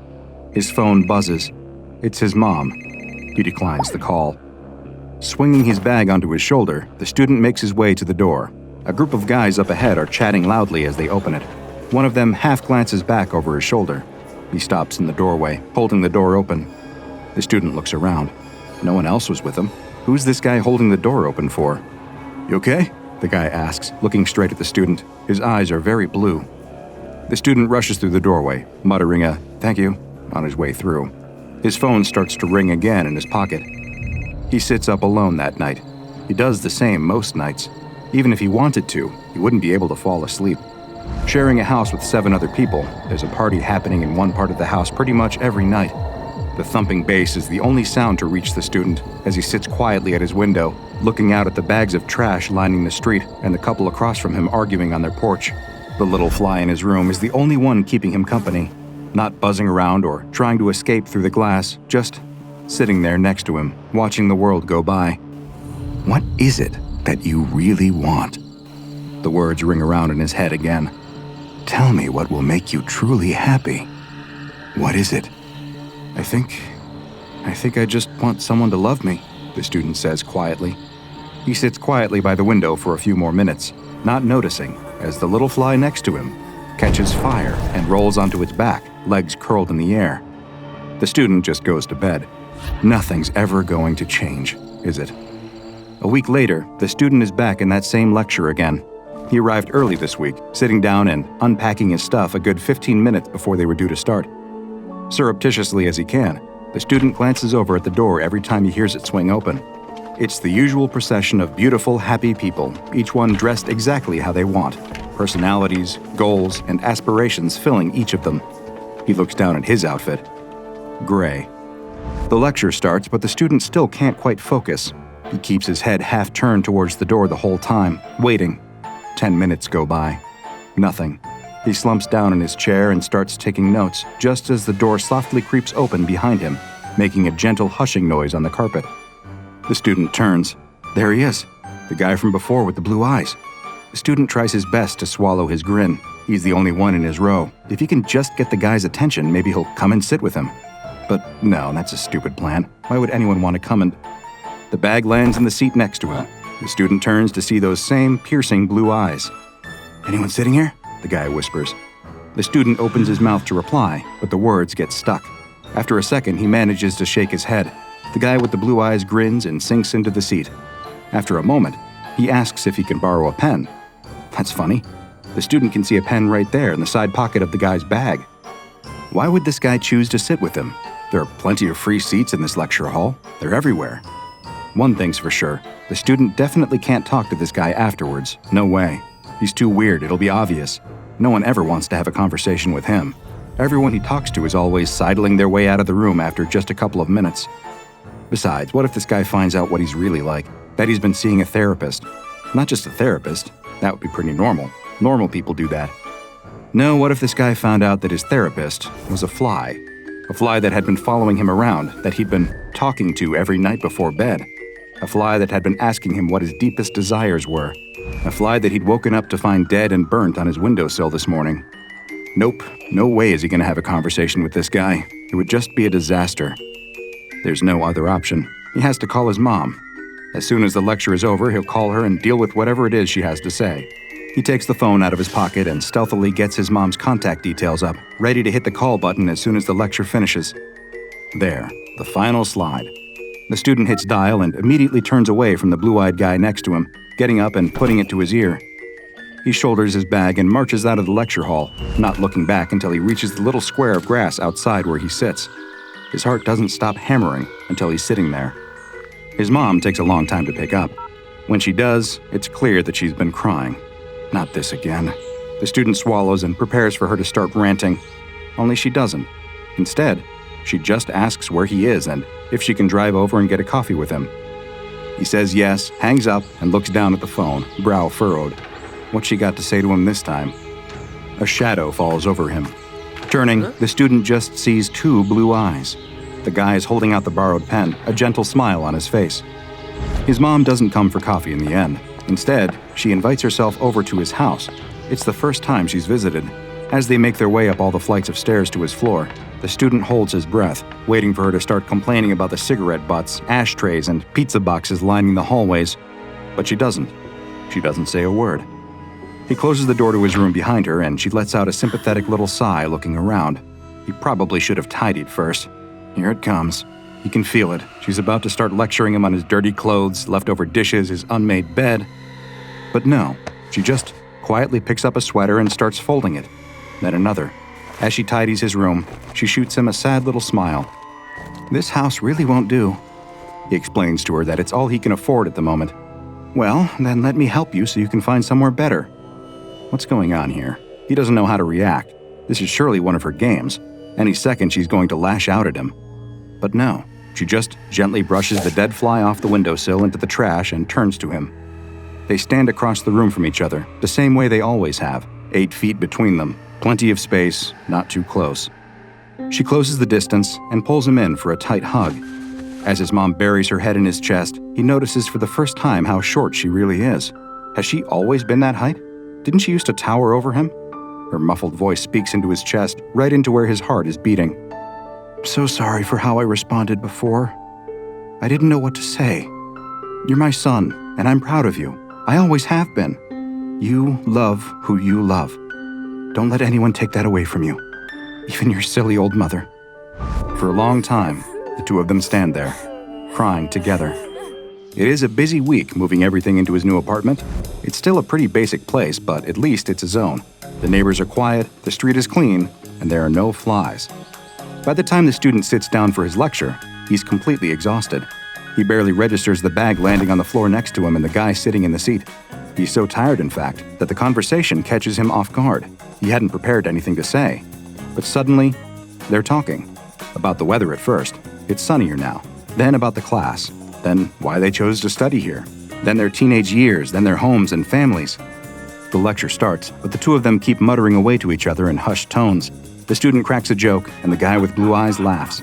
Properly laughs. He isn't just being polite, he actually found it funny. So funny that the lecturer tells the pair of them off, which just makes them laugh more. Is this what it's like? To be one of the beautiful, happy people? Days go by, and the student wakes up every morning expecting it to be over. He's going to wake up any minute now, and he'll be back in his old house with a talking fly waiting for him by the window. But he doesn't. It's sunny, day after day, week after week. No flies in sight. He calls his mom. He doesn't just pick up the phone to her, he actually starts to call her. He goes to parties, discovers he likes white wine, and finds out what it's like to have a bit too much of it. He has his first kiss and opens his eyes to see a pair of perfect blue ones staring back at him. He makes friends, more friends than he can count. Friends who text him asking to hang out, who help him move house, then move house again, and who fill up rows and rows of seats the day he gets married to the man he loves. The man who loves him back. Is this what it feels like? Is this happiness? Maybe, just maybe, this is it. Until one day, the man wakes up. Everything's perfect. The sun is still shining. He can hear his daughter's squeals from downstairs. His world is still happy. except for one thing. His ear hurts. Not that much, but there's a little something, a kind of dull itch deep in his ear canal. The other ear starts to hurt as he makes his morning coffee. He should probably go to the doctor about it. He'll book that this week. But by that night, he knows he probably shouldn't wait any longer. He lies awake deep into the night, feeling his lungs tightening. You're not supposed to feel your lungs, are you? But it's not just his lungs. It's his throat, too, and his bowels. All of a sudden, his stomach starts convulsing. He throws off the sheets and rushes into the bathroom, not quite making it to the toilet. His vomit splatters across the tiles. He must be getting delirious. That can't be right. It looks like his vomit is moving, wriggling, and crawling. His husband appears behind him, switching on the light. The two of them stare in horror at the writhing maggots covering the bathroom floor. The X-rays and MRIs paint a grueling picture. Each progressive scan over the next couple of days looks worse than the last. What had once been healthy flesh and organ tissue steadily has deeper rivets chaotically eaten into it. The maggots work their way through the man's throat, lungs, stomach, sinuses, ears, bowels, and urethra. In some places, they run out of flesh and end up burrowing their way out of the surface of his skin. By the time the maggots mature into flies, the man is on his deathbed. Excessive blood loss, organ failure, and multiple infections have worn his body down to a husk. There's nothing left to be done for him. All that the man's husband, children, mother, and countless friends can do is stand by and watch, as one by one, thousands of flies emerge from the body of the man they'd once loved so dearly. Heartbreaking as it may be, this is the sad reality of what you sign up for when you make a deal with SCP-3063, known informally as the Fly. This SCP on the surface seems like one of the most harmless that the Foundation has encountered, taking the appearance of a common housefly. It has no extraordinary physical properties, nothing apparent to distinguish it from any other fly, and yet, it is one of the most powerful entities with an apparent ability to somehow alter reality itself. It is believed that SCP-3063 only exists in one instance at a time, though this is very difficult to prove given the sheer number of flies that exist around the world. As soon as one instance of SCP-3063 dies, a new one seems to manifest in a random location. Naturally, this makes studying the fly very difficult indeed. As far as the Foundation is aware, the fly communicates with its human target telepathically. It interrogates them, trying to discover what they want most in the world. It will then offer the individual that exact thing. If they refuse, it will make increasingly grand offers, tempting them with greater and greater promises until they accept. When I said this was one of the most powerful known SCPs, I was not exaggerating, because this fly does not make empty promises. Do you want to become a millionaire? You might wake up tomorrow to a number of anonymous bank transfers or a handful of lottery tickets pushed through your letterbox. Do you want to become an opera singer? The next time you sing in the shower, you'll find a whole new voice coming from your chest. Who knows, you may have left the window open and a superstar agent could be strolling by your house at that exact moment. Whatever it is that you tell the fly that you want, it will be granted. The little insect will catch fire and die straight away, appearing somewhere else in the world, ready to start talking to someone else. Your answered wish may not always take the form you expect, but it will be given to you, just like our student finding love everywhere he went for the next 6 years. Or, to be more precise, 2,376 days. You see, as soon as you make a deal with this fly, the clock is ticking. For 2,376 days, you will be free to enjoy your dream coming true, no strings attached. Until one day, you wake up with a little bit of discomfort, like something growing inside of you. Eggs, anything from 5,000 to 20,000 in number, will suddenly appear throughout your body. In your digestive system, respiratory system, and even your muscle fibers, small maggots will be born comprising all known Diptera species. They will steadily eat away at your body, feeding their way out of you and growing into regular adult flies as they emerge. Most individuals die from multiple organ failures during this stage.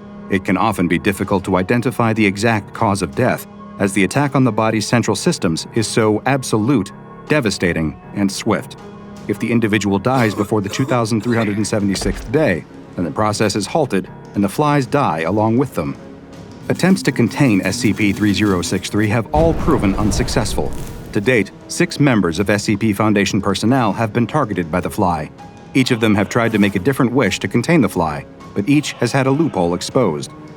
Senior researcher Elizabeth Gao requested the death of SCP-3063, which the fly interpreted as the death of that manifestation, combusted and returned in another instance. Senior researcher David Roberts asked for the permanent containment of SCP-3063. The fly then stood totally still, allowing itself to be taken into secure containment below Site-63. But sure enough, after 2,376 days, the researcher died, and the fly was discovered to still be manifesting around the world. It again had interpreted its containment to refer to just that current instance of its body.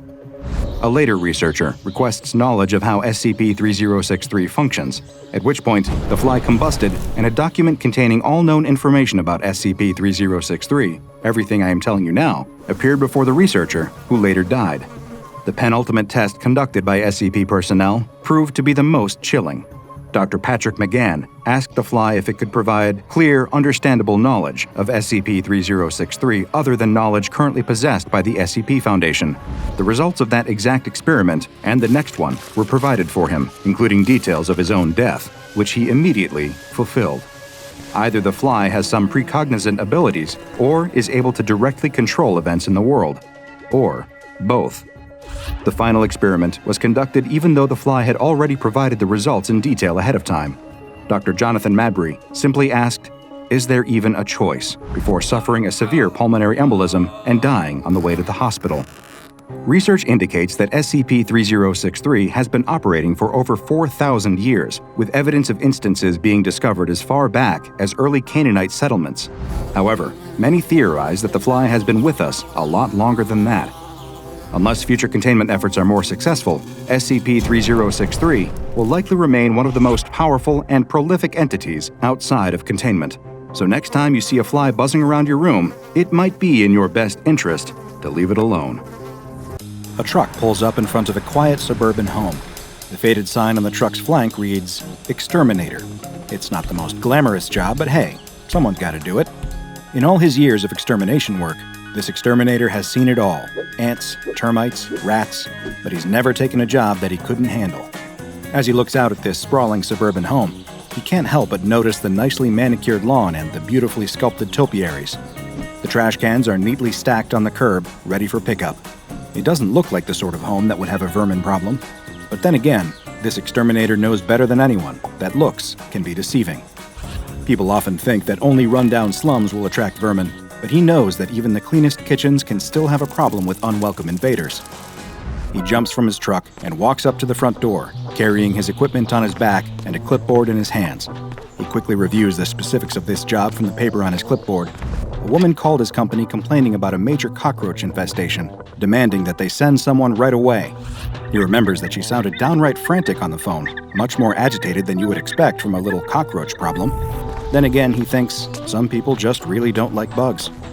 He rings the doorbell and waits. A crabby-looking old woman answers the door. "It's about time that you got here," she snaps. "There's a huge cockroach infestation in the basement, hundreds of them. I want you to go down there and do something about it."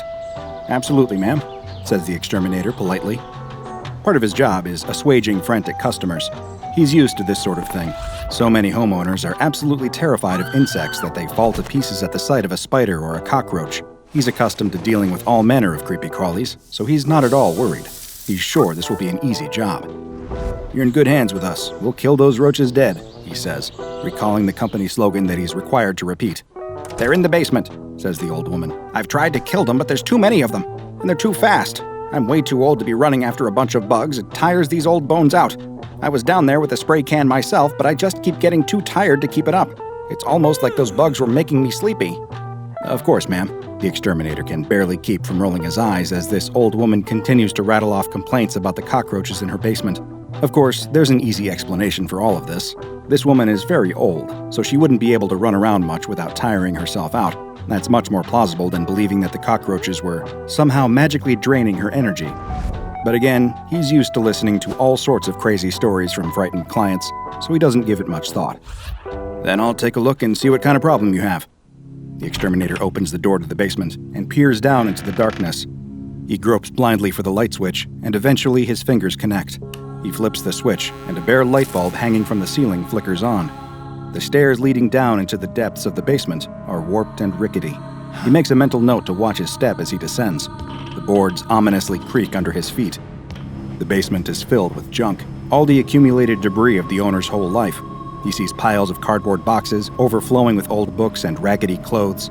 Paint cans are stacked in the corner in defiance of any pretensions to fire safety. The boiler rattles and wheezes. It sounds like it might need to be replaced fairly soon. The air smells damp and musty, and he wonders if the old woman has ever cleaned this basement. Looking at this mess, it's no wonder that she would have a problem with cockroaches. The exterminator can't help but think about how messy and decrepit this cellar looks compared to the immaculate facade of the house outside. The exterminator pulls out his flashlight and flicks it on. He aims it into the corners, hoping to see some evidence of this insect invasion. He sees nothing. The old woman described a basement infested with hordes of insects, yet he doesn't see a single one. He stifles a yawn. Why does he feel so sleepy? This job must be more draining than he thought, because he's already feeling spent. Could it be that the old woman was right? Is there something in the basement that is making him sleepy? Could it be something about those cockroaches that she blames? No, that's just ridiculous. He knows enough about cockroaches to know that can't be the case, and he's not about to start believing fantasies now. He's a rational guy. He knows that you can't lose your head and expect to do well in this line of work. Besides, he reminds himself, he still hasn't actually seen any evidence of a cockroach problem at all. He continues to poke around the basement and still finds nothing. He frowns. This is really concerning. First of all, he doesn't relish the idea of explaining to the old woman upstairs that she doesn't actually have a cockroach problem at all. She's probably not going to take kindly to him telling her that she's delusional. But also, he was hoping that this would be a big job. If he can't find any bugs, he won't be able to justify charging the old woman for this visit. What a waste of his time. Suddenly, he catches movement out of the corner of his eye. He spins around, aiming his flashlight into the corner, just quick enough to see something scuttle through a crack in the wall. Did he imagine that? No, he tells himself. He definitely saw something. Great. He approaches the corner, his spirits suddenly buoyed again. He's happy that he'll actually have something to report to his upstairs client. Maybe he'll find a whole nest in that crack. That would be great. He could justify recommending a full house fumigation then, and that would bring some much-needed cash into the business. He narrows his eyes and peers closer. Even with his flashlight beam trained on the crack, it's so dark in the basement that it's hard to see.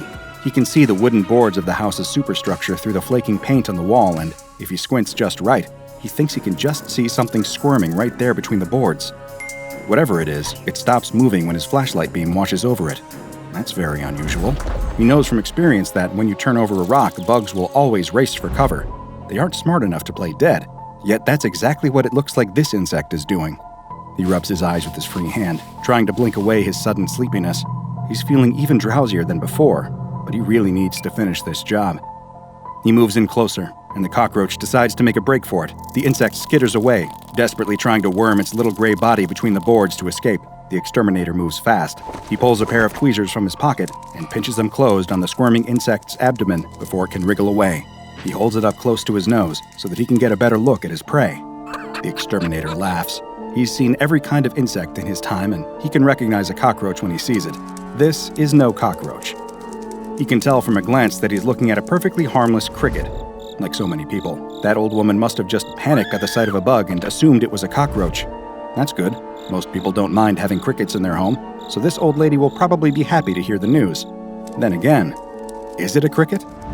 When he looks closer, he sees that it's got some unusual features. There are strange barbed hooks visible on the underside of its abdomen, sharp enough that even an experienced exterminator like him thinks better of holding this thing too close to his face. Are those stingers? Could this bug be poisonous? And even stranger, if he looks closer, he thinks he might even see metal wires protruding from its exoskeleton. The exterminator yawns again, rubbing his eyes. He suddenly feels so sleepy. What's wrong with him? Did he not get enough sleep last night?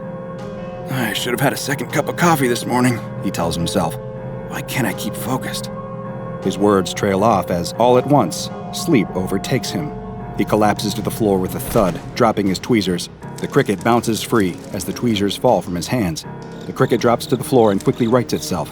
Instead of running, though, the tiny insect turns around. It skitters toward the prone form of the exterminator, making a straight line for his head as if it were moving with intelligent purpose. This doesn't look like the frantic, stimulus response movements of an insect. The insect crawls over the slumbering man's face, hoisting itself over his chin, then lips, and then right up to his left nostril. With one sudden movement, the cricket slithers up his nose and disappears. The exterminator snorts and mumbles in his sleep, but the sensations of an insect wriggling up his nose does nothing to rouse him from his sleep. After a few minutes, the exterminator blinks his eyes open. He sits up with a groan and rubs his head. What the hell just happened? Did he pass out? How embarrassing. He looks around, finding his tweezers and his flashlight on the ground next to him. But no matter where he looks, he can't see the insect anymore. Where did it go? He returns to the crack in the wall for a second look, but sees nothing. Absently, the exterminator rubs his nose. He feels a vague discomfort in his sinuses, and he wonders if maybe his allergies are acting up. But otherwise, he remembers nothing about his bizarre experience. He probes his fingers into the crack and wiggles them around, hoping to find some evidence of the missing insect. There's nothing there. Well, at least he knows what he's dealing with, and it's definitely no cockroach. Eventually, he shrugs his shoulders helplessly and returns upstairs. "Did you find the cockroaches?" asks the old woman when he returns to the top of the stairs. "I know there are roaches down there." He shakes his head. "Ma'am, I searched the whole basement and I didn't find any cockroaches." He explains to her that all he could find in the basement was a harmless cricket.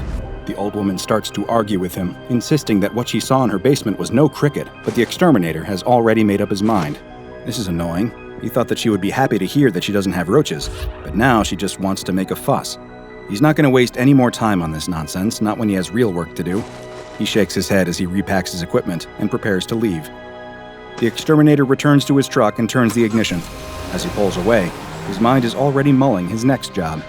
He doesn't give another thought to this crabby old woman and her paranoia about cockroaches. He doesn't stop to wonder what became of that strange cricket that he found. It probably just crawled back into the wall, he thinks. He certainly would have no reason to think that the cricket is still with him, a new and permanent hitchhiker inside his head. The exterminator had just acquired a new lifelong friend, a lifelong friend that we call SCP-2119. SCP-2119 is a biomechanical creature that resembles a small gray insect, ranging from 5 to 15 millimeters in length, with a segmented body, 6-jointed legs, and protrusions from the head and abdomen that resemble antennae and oviposters respectively. However, SCP-2119 does not appear to reproduce by any means known to man, so these oviposters are likely simply a form of mimicry, something added to give SCP-2119 the appearance of a common insect to make it less conspicuous to humans. Genetic testing has determined that the organic parts of SCP-2119 are largely identical to those of Gryllus rubens, otherwise known as the southwestern field cricket. One notable difference between SCP-2119 and the field cricket, though, is that SCP-2119, also known as the transmitting parasite, has 6 barbed hooks on the underside of its body.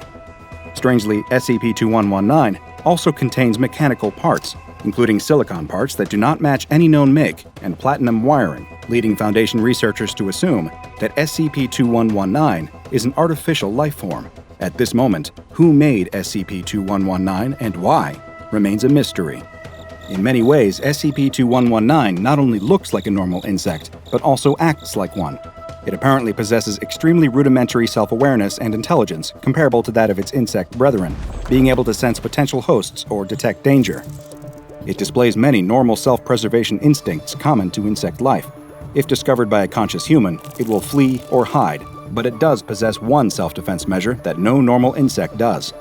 Any human who comes into the proximity of SCP-2119 will start to feel drowsy, eventually succumbing to unconsciousness within 3 to 8 minutes. Once a human subject is unconscious, SCP-2119 will enter their head, either through the nostrils or the ear canal, and eventually make its way to the subject's brain, where it will use its barbed hooks to attach itself to the corpus callosum, which are the nerve fibers that permit communication between the left and right side of the brain. The human subject will gradually wake up with no memory of the event. After waking, the subject will return to their normal routine and continue living just as if they were unaffected. It does not appear that infection with the transmitting parasite causes any physical, mental, or psychological damage to hosts or impairs their daily lives in any way. All attempts to physically remove SCP-2119 from a host's brain have so far resulted in the death of the host, as SCP-2119 appears to have some way of halting a host's brain activity when it's threatened. Once a host is dead, SCP-2119 will exit the host's head, again either via the nostrils or ear canal, when it determines that no other humans are in the area. Once SCP-2119 has taken up residence in a host's brain, it will start broadcasting a 514.1875 MHz radio signal with a range of approximately 3 kilometers, consisting of a tone lasting 0.05 seconds at 2-second intervals, possibly with the intent of locating other infected human hosts.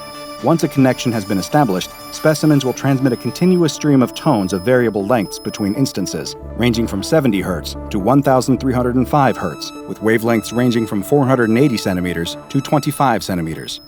Foundation personnel have so far been unable to discern any pattern in the signal, so it is unknown if it is a form of communication or simply random.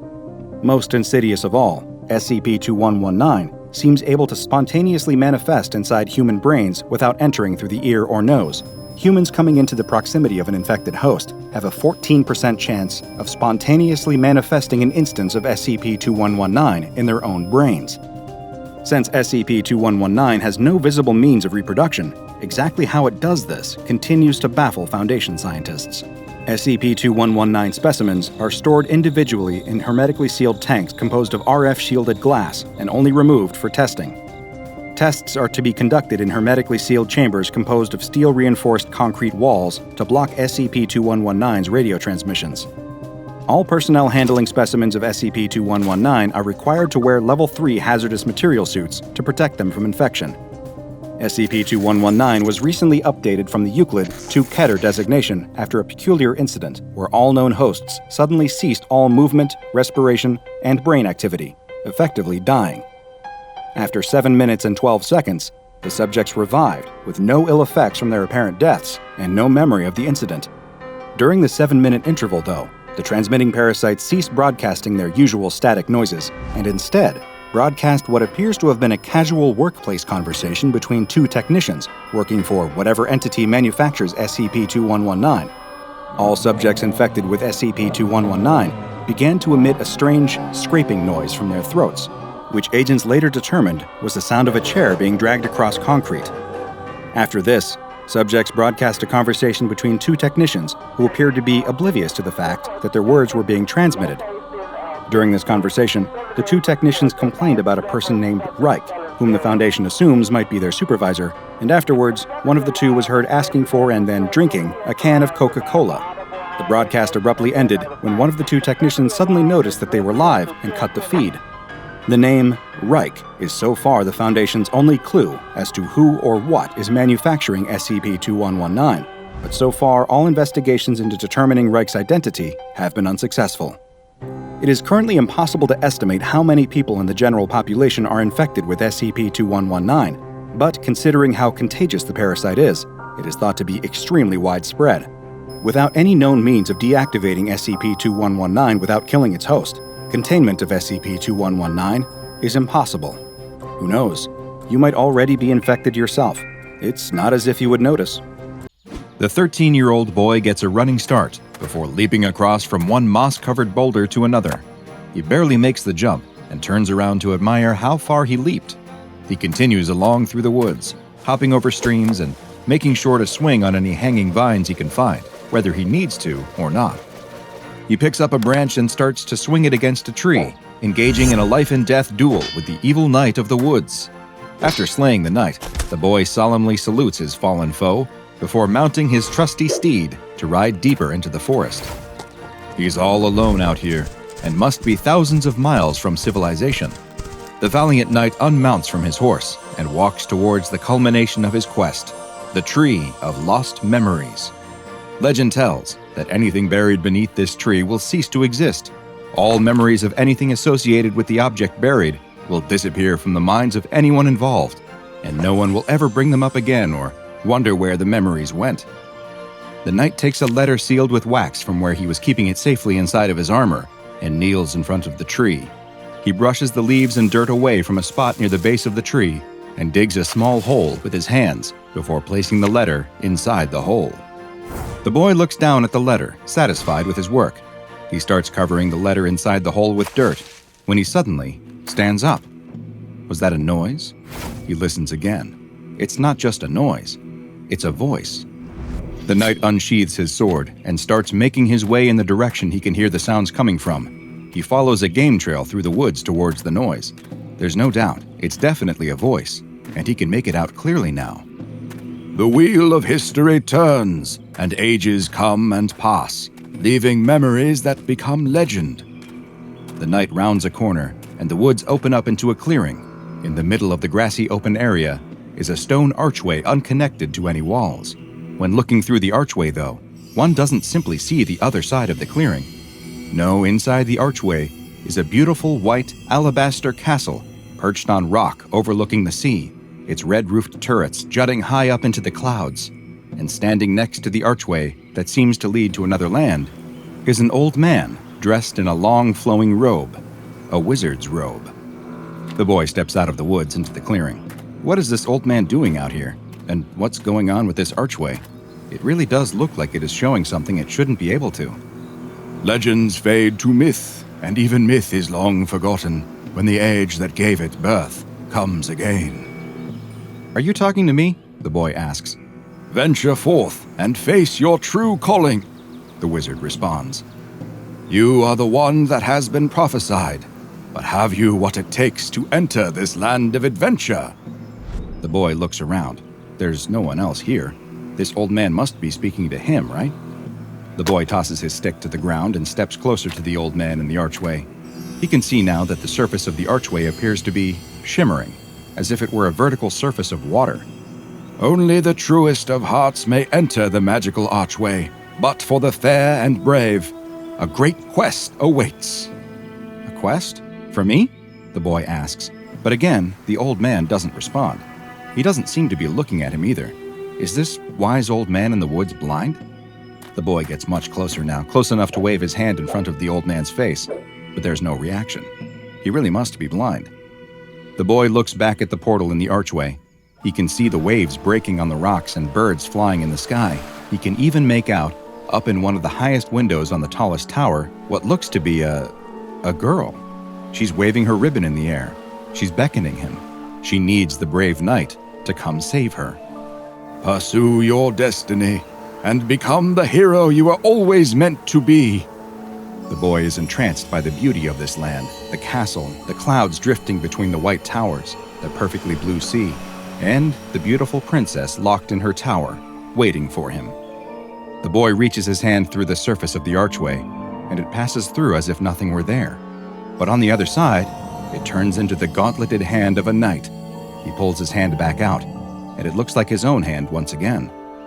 The boy thinks about his mother, yelling at him for drawing pictures of the lands he wished he could live in when he should be studying. He thinks of his teacher grabbing the fantasy book out of his hand and dropping it in the trash, calling it a waste of time. He thinks of his friends laughing when he came to school dressed as a knight. He knew he was destined for something greater. And here it finally is. He really is a knight. He's the hero that was prophesied. He will become a legend. He's special. The knight girds himself and steps forward into the archway. As he does, he hears the old man still talking. The wheel of history turns, and ages come and pass, leaving memories that... The boy passes through the archway, and the castle, the sea, the princess, all of them disappear in an instant. The boy spins around, but the archway constricts, snapping shut in a tight ball with him still inside. The old man sinks to the ground as the archway seems to rotate. The archway then also disappears into the earth as something else emerges. A giant centipede appears out of the ground, its scaly body the color of stone with movable plates on its posterior end that resembles the movement of cloth. The centipede opens its mouth, and there's a sound like the cry of a child before it dives down and disappears under the dirt. Have you ever thought that you were destined for something more? Do you feel as if the worlds described in fantasy books and that are brought to life in movies and in video games are somehow the places you actually belong? You're far from alone, but be careful, because it's exactly those thoughts that make you the prime target for SCP-4310, a deadly predator that preys on those with the desire to embark on a hero's journey. SCP-4310 is an anomalous creature that resembles a common centipede in many ways, though it has a number of traits that distinguish it from the kind you might find under a rock in the forest. Perhaps most obvious is its size. While some centipedes can grow as long as a foot, SCP-4310 is over 20 feet in length. This massive carnivorous centipede, which is native to Great Britain and Ireland, also has a hunting method that is quite distinct from any arthropod, insect, or known animal at all, for that matter. SCP-4310 hunts by cocooning itself in a pair of keratin flaps that cover its entire body except for its tail end, which is left exposed. The centipede then buries itself in the ground, keeping its head and the majority of its body under the ground, except for a portion that arcs above the ground in a semicircle shape, as well as its exposed posterior. The centipede's end resembles an old man wearing robes, and the centipede is able to manipulate its rear legs in a way that resembles the movement of a mouth and jaw, giving the impression that the old man is speaking. The rest of its body is contorted, and the legs are arranged in such a way to resemble a stone archway standing unsupported on the ground next to the old man. Through a process that is yet to be understood by the Foundation, the centipede is able to produce a spatial anomaly in the area where its body is taking on the form of an archway. This spatial anomaly is actually a portal of sorts, a portal that leads directly into SCP-4310's stomach. As soon as its prey enters the spatial anomaly, the centipede closes the portal. Inside, paralysis-inducing enzymes incapacitate the prey as powerful stomach acids break down its meal over the course of several days. You may be thinking, I would never walk into an archway next to an old man in the middle of the forest. But SCP-4310 has two powerful mechanisms perfectly suited to luring its prey. First, it is capable of emitting a pheromone that induces a state of mild euphoria, while at the same time suppressing fear and encouraging curiosity. This appears to affect all warm-blooded mammals, but humans and their natural inclination towards exploration makes them especially vulnerable to the effects. The second method 4310 utilizes to acquire food is producing a very unique set of sounds. These sounds, which are made by rubbing together portions inside of its tail segment, resemble English speech and are almost always phrases that describe quests, prophecies, and heroic deeds that can only be undertaken by journeying into the archway. SCP-4310 calls can last for as long as 3 minutes before they begin to repeat the series of heroic phrases, and each instance of SCP-4310 appears to have its own unique set of calls to embark on adventure, but with all encouraging entrance into the archway. It is unknown just how SCP-4310 learns these phrases, since, other than this advanced hunting technique, no instance of the anomalous creature has shown intelligence levels above that of an ordinary centipede. Interestingly, the same heroic speech sounds appear to also act as SCP-4310's mating call, and it is unknown if the luring of would-be adventurers by the noises is merely a lucky byproduct or if it specifically uses the sounds for both mating and eating. SCP-4310 became known to the SCP Foundation in the 1950s following an investigation into multiple missing persons in Belfast, Northern Ireland. Agents searched a nearby forest and soon discovered human teeth in animal droppings concentrated around a wooded grotto. The grotto was excavated, and 3 instances of SCP-4310 were found hibernating beneath the ground. It's since been learned that after eating their fill, SCP-4310 will enter a hibernation state that can last as long as 10 years, and it appeared that these 3 instances ate well, since the remains of over 70 children were eventually found in the immediate area. SCP-4310 has been classified as Euclid, and currently 1 instance is kept in a containment cell for observation and testing. The cell has been filled with a thick layer of soil resembling that found in the temperate forests of Great Britain, and once per week, 5 piglets are introduced into the centipede's enclosure. Mobile Task Force Lambda 12, codenamed Pest Control, is dispatched to areas where there are reports of old men resembling wizards encouraging people to step through a magical archway, and the MTF agents are to exterminate any instances that they find in the wild. The Foundation's Department of Analytics also monitors all contemporary British children's and young adult literature, especially the fantasy genre, for references to portals in the woods that lead to wondrous locations, and Lambda 12 is alerted to any that may be inspired by or referencing real SCP-4310 instances. All of us fantasize from time to time about embarking on an epic quest that will allow us to escape our regular lives. While it is fun to dream about being swept off to another world, be very careful if you meet an old man in the woods who tells you that your quest begins with stepping through a magical archway, or you might just find that your hero's journey starts and ends in the belly of a giant centipede. The car screeches to a halt, the door swings open, and the doctor tumbles out. He lands on his hands and knees in the dirt and throws up the few remaining drops of stomach acid left in his system. He's put his hand in something sticky. He can feel an insect wriggling under his palm. Behind him, the door slams, and a pair of boots walk around to his side of the car. The translator accompanying him does not offer a hand to help him up. It had been a long car journey with many similar stops. Fortunately, this was the last. The doctor gingerly gets to his feet and takes in his surroundings. He finds himself in a small village hidden amongst thick trees. He's not sure what time it is anymore. The flights, time zones, and car journeys wrought havoc on his circadian rhythms. He knows he is in China, somewhere very remote and very rural. He'd tried to look it up with the maps on his phone during the journey, but he'd lost signal a long time ago. One thing is clear, however. It is the middle of the night. The car's headlights are the only light source in the village. No one comes out to greet them. The doctor brushes himself off and turns to his translator. The man nods towards a small hut near the back of the village, just beyond the headlight's reach. His translator is a man of few words, both ironic and deeply unhelpful. The doctor does not know a word of Mandarin himself. In silence, the two men approach the hut. The doctor reaches out to knock, but his translator has already pushed the door open. Inside, there is just the dim light of a lamp. Almost everything is covered in shadow. It is almost dark enough that they can't see the cobwebs. Almost. Silken strings drape themselves over every surface, wall, and item in the little hut. It's impossible in places to even see what item of furniture is hiding beneath all of the webs. The translator reaches out to touch one of the webs in fascination, but the doctor grabs his hand, shaking his head. He hands the translator a face mask and a pair of disposable gloves. Annoyed, the translator takes them, but does not put them straight on, choosing instead to walk deeper into the hut. After a second, the doctor follows, only he can't help the feeling that something's not right. Something's missing. "Here," says the translator. It is the first word he's said in hours.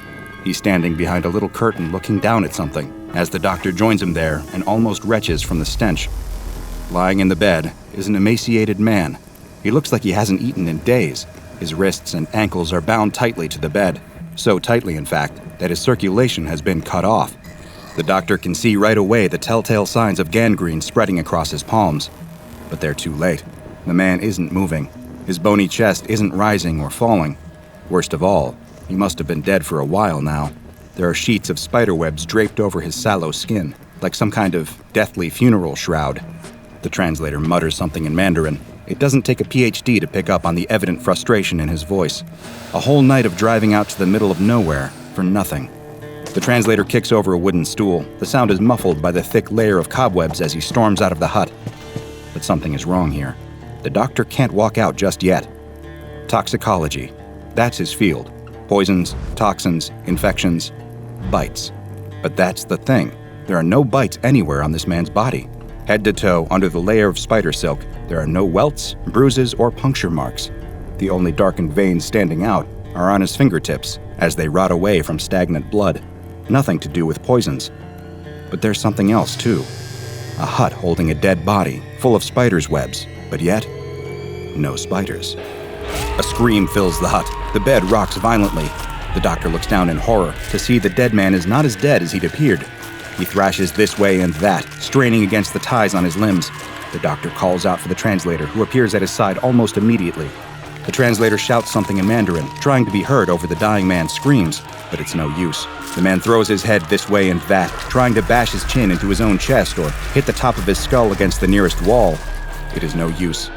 The man opens cloudy eyes that stare wildly around the room, searching for something, anything that could help him break free from his restraints. Without thinking, the doctor grabs the man's head and holds it steady. He peers into the man's weeping eyes. Bizarre. If he didn't know better, he'd say they almost looked as if they had spiders' webs built up beneath the eyelids, clouding out the man's windows to see the world. Small, silvery balls of thick liquid gather in the corners of them, too dense, too murky to be tears. From somewhere beneath the haze, the man's pupils find the doctor's. In an instant, his body falls still. It is almost as if he relaxed, completely. A guttural murmur comes from the man's throat. The doctor looks to the translator for help. "Free me." The doctor looks down at his patient. This is the part of medicine he had always hated the most. At what point do you let someone go? At what point do you say it's too late? Is it even right for him to make that decision? Looking at the man lying in front of him, a wave of sadness washes over him. His initial assessment had been right. It is too late. Even if he could treat the gangrene in the man's limbs with amputation, there's still starvation and dehydration to deal with. And then the apparent venom from the spiders. Except, there are no signs of venom. Perhaps it isn't too late after all. With the right treatment, there may be a chance to... The man's wrist snaps, becoming a loose glove of broken bone that's easily pulled from the restraint. A foul stench of exposed, rotten flesh hits the doctor like a slap in the face. He reels back in horror as the man pulls his other decimated hand free too. Unbound by his bed, the man lets out an animalistic roar. Sitting up in the bed, he tips his head back and starts pounding at it with what is left of his hands. Jagged wrist bones, barely housed by paper-thin skin, slam repeatedly into his forehead, harder and harder with each hit. The doctor is frozen to the spot, staring as the man smashes his own head. Skin splits, revealing white bone. Bone cracks. Then, with one last effort that seems to take every remaining morsel of the man's energy, he turns and crunches his fractured skull against the wall, caving the front half of his head in like a deflated basketball. Silence, more terrifying than any sound, fills the hut. The doctor stares at the body. An almost comical image pops into his head. The head looks like just a red plastic bag that someone had left on the floor, full of shards of broken pottery. He almost smiles. But then, the spiders appear. Just one at first, then 10, then a stream, then an eruption, spewing out of the gaps in the man's head like water shooting out of a collapsing dam. The tiny pink spiders flood the room, shooting up the walls into every crack and crevice, writhing and rippling around their feet. That breaks the doctor's paralysis. He and the translator sprint for the door. They crash through it and cover the length of the village in seconds. Grabbing the door handles, they haul themselves up into the 4x4. The translator slams it into reverse and almost crashes into a tree as he turns them around and back onto the dirt trail. They drive all through the night, not talking. The doctor gets control of his breathing, but his heart does not stop hammering the whole time. He cannot shake the images that fill his head. Spiders, tiny pink spiders, everywhere. The sun is just rising when the driver suddenly pulls over sharply. His eyes are wide, his face deathly pale. He doesn't say a word as he sits forward, reaches down the back of his shirt, and pulls out one tiny pink spider. The doctor yells in shock and hurriedly grabs a sample pot for the man to throw the spider into. The two men sit there in the front of the car in the warm morning light, staring through the glass at the Arachnid. It looks soft. That's the most bizarre thing about it. Rather than having a hard, dark exoskeleton like other spiders, this one looks fleshy. No, that's not quite right. It looks fatty. It looks squishy, like parts of the body that get exposed in traumatic crashes. Wrinkles and folds of pink, mushy cells with fatty deposits. Except it cannot be made from those kinds of things. It's a spider. As they watch, the spider seems to recognize their attention. It stands up on its back 4 legs and races the remaining ones in the air. It looks almost as if it is doing some kind of mating dance for them. It turns its back to them, revealing a pattern of brightly colored dots across its abdomen. The doctor drags his eyes away from the dance. The sun is gone. Night has fallen again. His stomach stabs at him in hunger. But that can't be right. It was sunrise only a few seconds ago. The headache had started as he sat down on his flight. Now, 5 hours in and somewhere over an ocean, he knows he is not going to sleep tonight. He can't get the image of all those spiders out of his mind. He needs to report this. And he will, definitely. But not yet. A spider crawls up the seat in front of him. His heart stops, and he sits back violently in his seat, eyes wide. On the floor of the plane, pink spiders everywhere. They're not real. They're not real, just his imagination. He needs some rest. That's what he needs. He'll fly home, wait for the headache to pass. Then he can call someone. But right now, he just feels too groggy to do any of that. The adrenaline of his hallucination passes as quickly as it had come. He can feel the glass pot in his pocket tapping occasionally, begging for his attention. His head aches. He runs a hand through his hair. That can't be. Is he really growing gray hairs already? In frustration, he reaches up and taps at his forehead. Much to his surprise, the headache disappears almost instantaneously. If anything, it feels good. He sits there for several minutes, drumming a couple of fingers against his forehead, and before he knows it, he's fast asleep. All his fears and anxieties long behind him. Only they are not behind him. Once he touches down, he goes straight home to his apartment. No spiders to be seen. Why not? Shouldn't there be more spiders? He certainly wants more spiders. His headache comes back. He drinks water, takes some medicine, goes for a nap, and turns off all of the lights. But nothing seems to work. Even the tapping stops working. More spiders. A call lights up his phone screen, an international number. He takes a long time to answer it. It's his translator. The man's voice is shrill, panicked, far beyond what the doctor had ever heard before, even when they'd been running from the spiders. The translator is not making much sense. His words are slurred, and his sentences stop and start seemingly at random. None of it makes sense. The doctor turns the volume on his phone down. It's too loud for his headache, way too loud. Government knows. Should have worn gloves. Too late. The pain, the pleasure, using a hammer. None of it makes any sense. The doctor looks down at his phone screen. The call is gone. His phone is dead. Hadn't it been on full a moment ago? What time is it? And where are the spiders? He punches himself in the head. A smile spreads across his face. He's in bed now. Something red around him. His pillow. It is soaked red. Could that be from his head? The sample pot sits on his bedside table, only now it's empty. How did that happen? Wasn't he standing in the kitchen a moment ago? He's losing time. He runs a hand through his hair. Webbing clings between his fingers.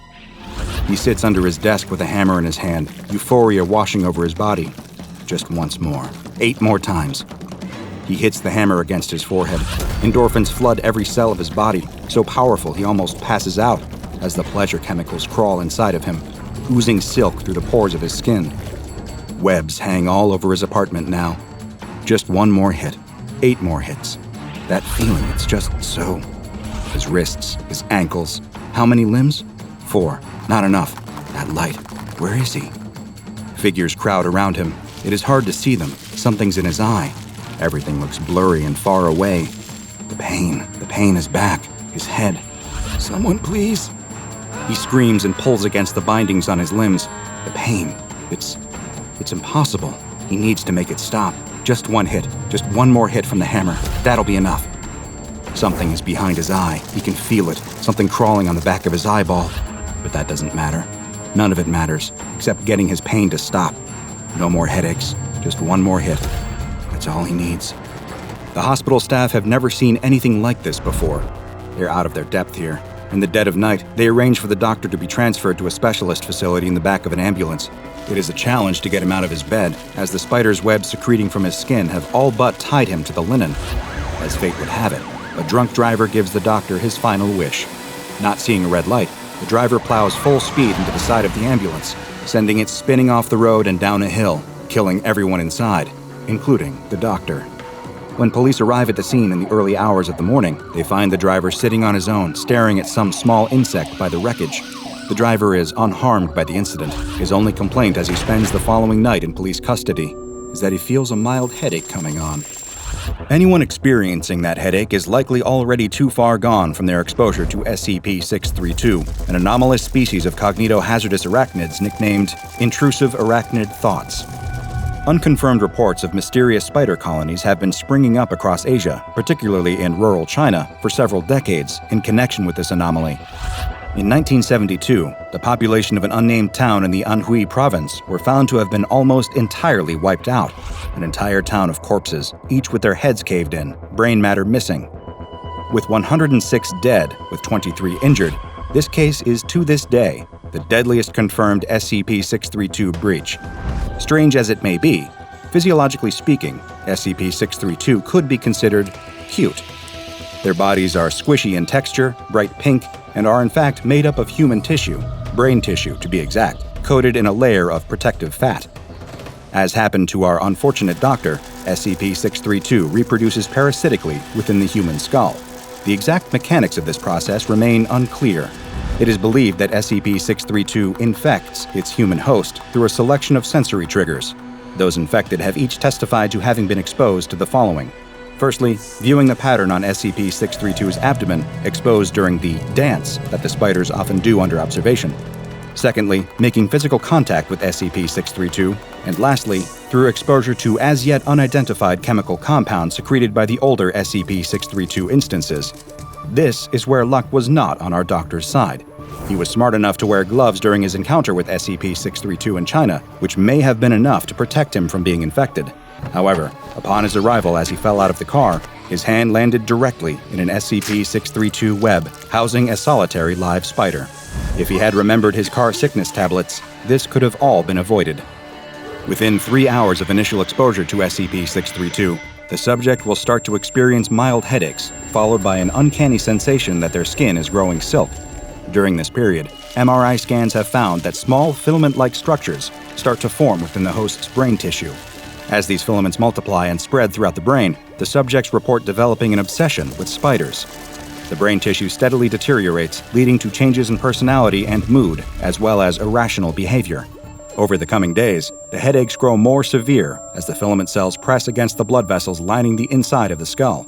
Subjects find that they can relieve this sensation by tapping or hitting their forehead, replacing it with a pleasurable feeling as the filaments release endorphins upon impact. This is part of the sinister final act of SCP-632's reproduction. After 6 to 7 days, as the host's headaches worsen, they find they have to hit their skull harder and harder to alleviate the pain and get that chemical high. Eventually, driven mad by the pain inside their head, they crack through their own skull. At this point, all of the gestating spiders that have been forming within the filaments in their brain, estimated to number between 80 and 200, can escape through the opening. Because of its unique containment difficulties caused by its cognitohazardous properties, SCP-632 has been given the Euclid object class. There is currently one live colony of SCP-632 stored in the biological containment wing of Site-52. The colony is housed in a small enclosure measured 20 centimeters by 40 centimeters by 20 centimeters and sustained on a diet of insects and water supplied through a vacuum chute. All personnel that work in proximity to SCP-632 are regularly screened. Physical contact with any SCP-632 is strictly prohibited, and all personnel are required to wear protective equipment and respirators at all times while handling live or deceased specimens. They keep a close eye on anyone developing any symptoms, especially headaches, the feeling of silk on the skin, or intrusive arachnid thoughts. It is November of 1966 in Point Pleasant, West Virginia. It's a crisp, clear night, the kind of natural beauty only autumn in Appalachia can bring. The lush green mountainsides have gone fiery as the season changed from summer to fall, vivid oranges, reds, and yellows flooding the landscape and turning the hills into a sunset. Now, in the dim light of the moon, the colors are muted but still glorious, dancing in a silvery blue glow. The spooky fun of Halloween has come and gone, leaving the warm, cozy feelings of the harvest, of fresh-pressed apple cider, corn mazes filled with happy families, cuddling up around a fire with a flannel blanket and a mug of something hot and sweet. Some people think Christmas is the most romantic time of the year, or Valentine's Day, or spring, when the wildflowers bloom and the breeze carries their perfume through the town. But to at least one happy couple, this is the most romantic thing they could possibly imagine. They're a young man and a young woman driving down the winding country road. They're so in love, and they feel like the only two people in the entire world. At this moment, life is good. They're driving just to drive, to crank up the radio and enjoy being alone together. But after a long stretch of road with nothing much in sight, they decide to drive a little bit further away from town, over toward an area nicknamed the TNT area, for its former life as a World War II munitions plant site. Now, of course, it's just mostly wildlife out there, but it'll look beautiful at night, and it should be completely private. As the car winds around a curve in the road, the woman thinks she sees something out of the corner of her eye, and her heart skips a beat, taking her back to long-forgotten childhood fears. As a little kid, she always used to get nervous driving at night, imagining a monster running alongside the car as it went, trying to catch her. She used to picture long, pale limbs and big eyes, something loping along on all fours, dipping in and out of sight between the moonlight and the shadows. She would have nightmares about what the creature might do if it ever caught up to the car, if it ever reached through the window and pulled her out into the darkness. But of course, that was just a flight of fancy, the sort of thing a bored child's mind cooks up on a long drive. Imagining monsters where there are just dead tree branches or nocturnal animals. But now, seeing motion in the forest out the window, she feels that same breathless terror she felt as a little girl. She doesn't even realize she's squeezing her boyfriend's hand too tight until he pulls it away with a wince. "Easy, before you crush me." He laughs, but there's worry in his eyes. "You okay?" She nods, shaking off the feeling. "Sure, I'm fine." She privately chides herself for being so silly, for letting her own imagination get the better of her. She's lived in Point Pleasant all her life. She's no stranger to wildlife. Animals come out at night sometimes. It's just as much their world to live in as it is hers, she reminds herself. She's just starting to settle in, to let herself relax, when she sees it again. A fluttering motion, like great big dark wings, flapping at the edge of the area illuminated by the headlights. Something about it, the way it moves, the way it shimmers in the light, that seems to shine right through it like black mist. It feels deeply wrong. Like the old stories her grandfather used to tell her about the things you see in the mountains late at night, things you never want to come close to. He'd once told her about a mountain lion with the face of a woman, or a deer he watched stand up on its hind legs. She'd never seen anything quite like that, but the feeling he described, the deep sense of the unnatural, The way her mind and body recoil instinctively from this sight feels the same. "Did you see that?"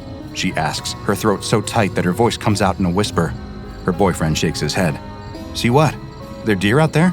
You know, a deer completely wrecked my last car, ran right into me.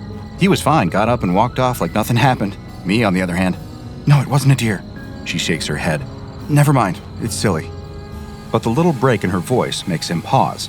He turns the wheel, pulling the car over by the side of the road, and parks there. "Hey, look at me. What's got you so shaken up?" He puts a hand on her shoulder, giving it a comforting squeeze. I thought I saw something," she sighs, feeling absurd as she says it out loud. "Well, you probably did. All kinds of animals out here." "But it's fine, they're more scared of us than we are of them," he reassures her. She shakes her head, frowning. "No, I know that. It wasn't an animal, I think. I couldn't quite see it, but I got this awful feeling. All the hairs on the back of my neck stood up. Whatever I got a glimpse of, I can't explain it. I just feel like there was something wrong, like it wasn't supposed to be here." She rests her face in her hands, struggling to find the words.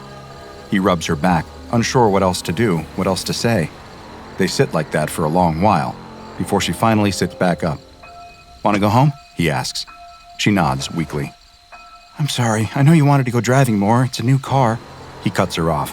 "I want to do what you want to do. Come on, let's go by the diner and get a couple burgers, see if they've got any cherry pie left. Sound good?"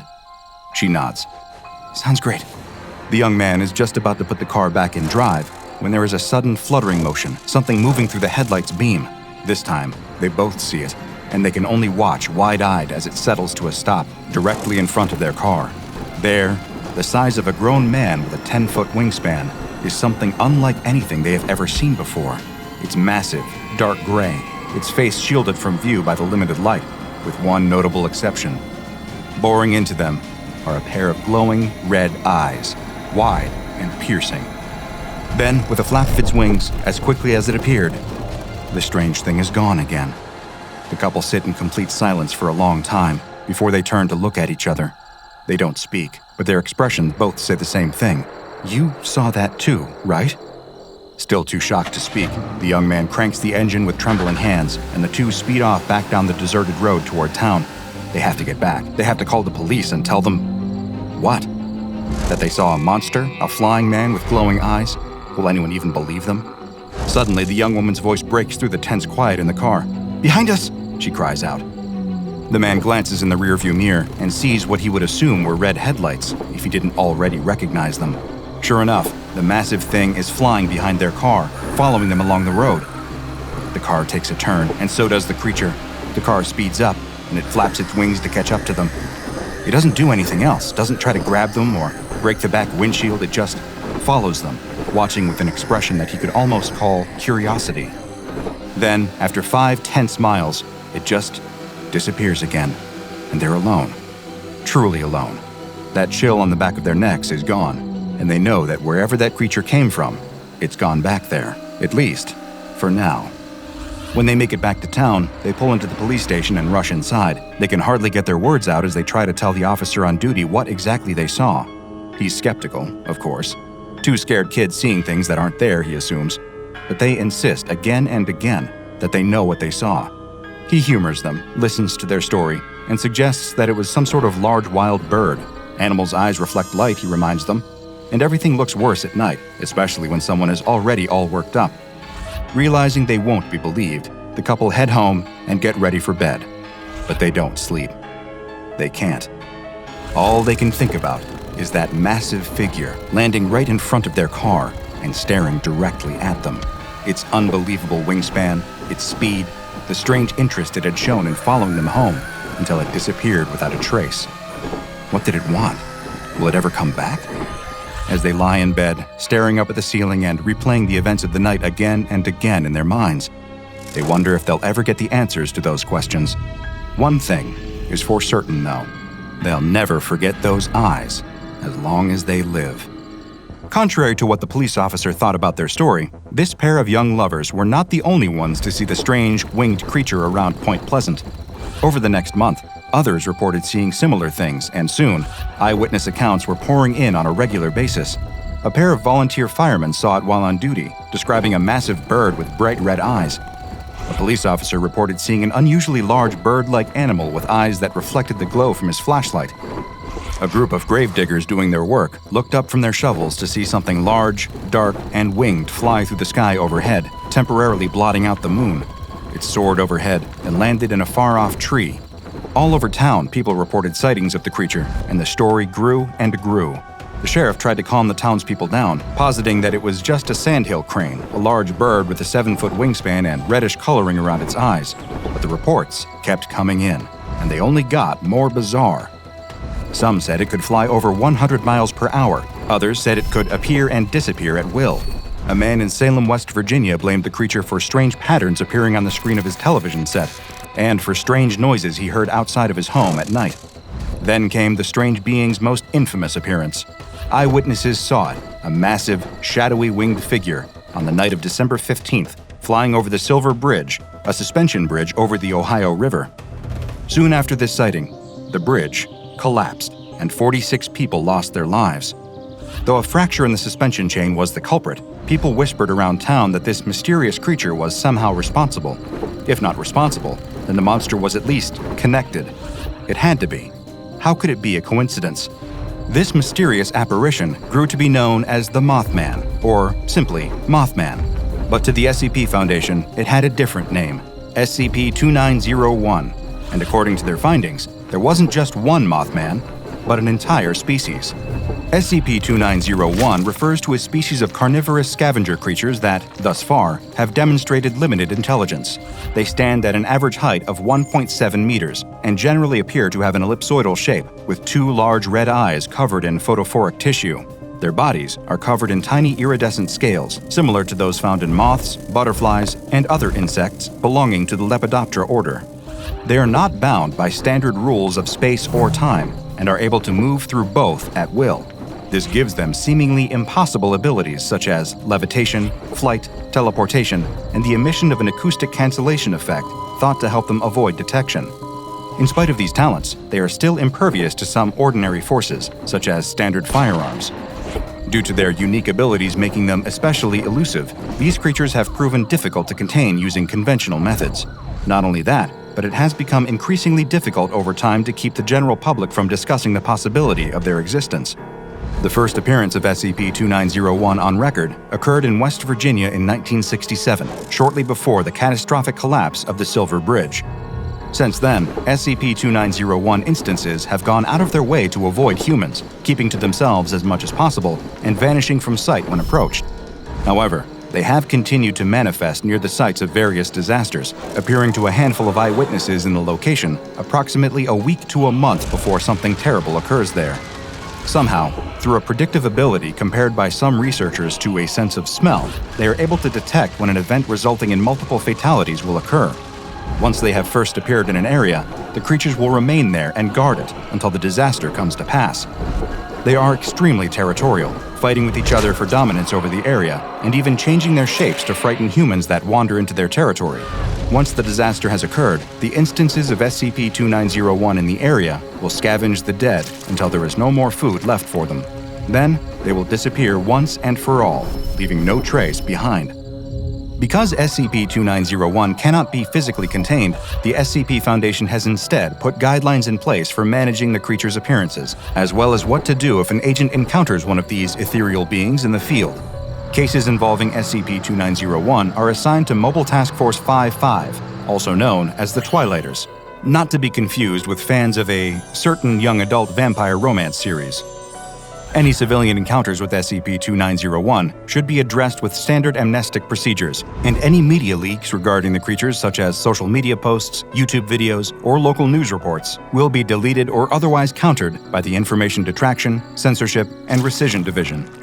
Field agents have been instructed to avoid SCP-2901 if possible, and carry mobile devices capable of SMS messaging in the event of one of the creatures using acoustic cancellation. If an operative comes face-to-face with an instance of SCP-2901, and there is no way to avoid a direct confrontation, there are specific steps that they must follow in order to minimize casualties. First, do not attempt to run away from the creature, lest it be provoked to chase after you. Second, hold your ground and maintain eye contact. Do not show weakness. Third, make a threat display, similar to the display the creatures use to frighten civilians away. Use your clothing to make yourself look bigger, stand on your tiptoes, and spread your arms wide. Continue this step until SCP-2901 either loses interest or is intimidated into standing down. If the creature approaches, do whatever you can to keep from touching it. Throw objects or brandish a makeshift weapon if you must.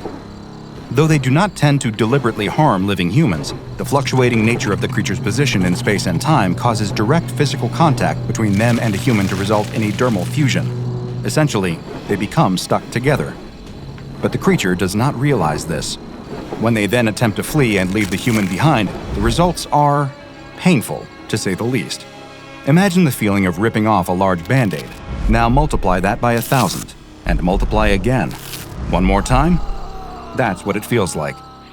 Though these guidelines were put together with Foundation field operatives in mind, they may come in handy for any civilian who accidentally crosses paths with SCP-2901. Should you find yourself in that unfortunate position, I hope that this information will help you avoid unnecessary trauma and pain.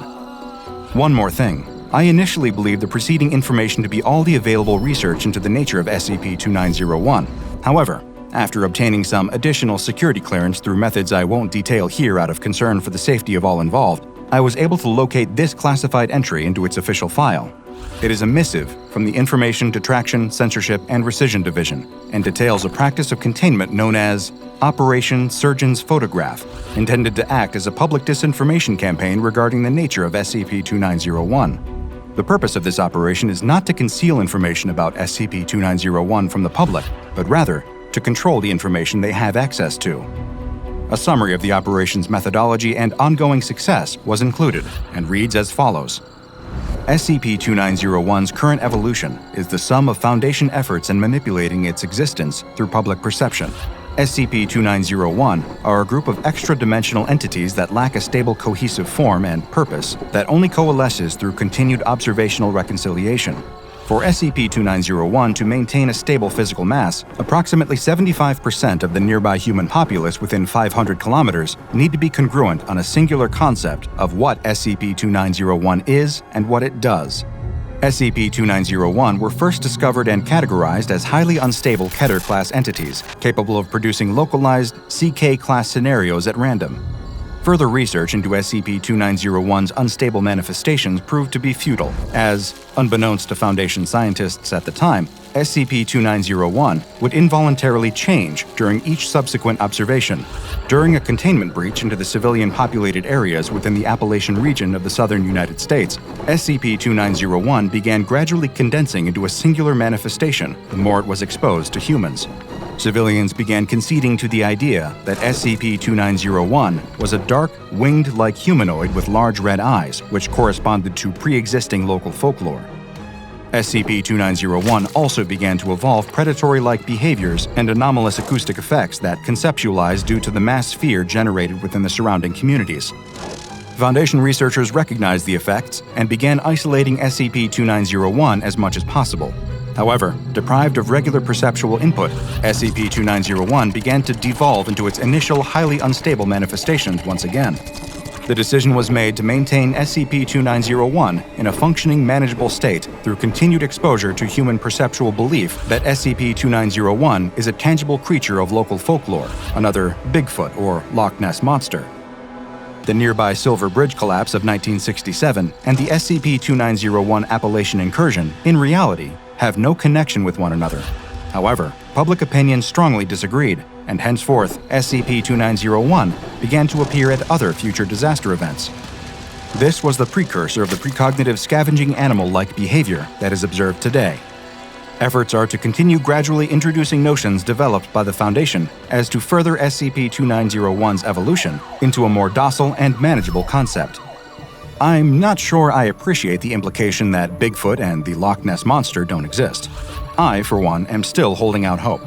But this finding still does compel me. Belief is a powerful thing.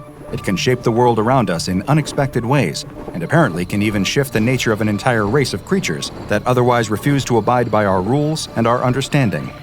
Who knows what these beings will look like, how they will behave a few years down the line. For now, they are shadowy, precognitive scavengers, waiting in the wings for humanity to encounter disaster, then picking up the leftovers for themselves. They may not mean us any harm, but the sight of them can and should still strike terror into the heart. If you're ever out on your own and you spot a wide pair of glowing red eyes in the darkness, hear the rustle of leaves, of something floating through the trees like a cloud of black mist, you should probably leave that place immediately. You won't want to be there for what's coming next, because whether it takes a day or a month, SCP-2901 only goes where it knows it will be fed.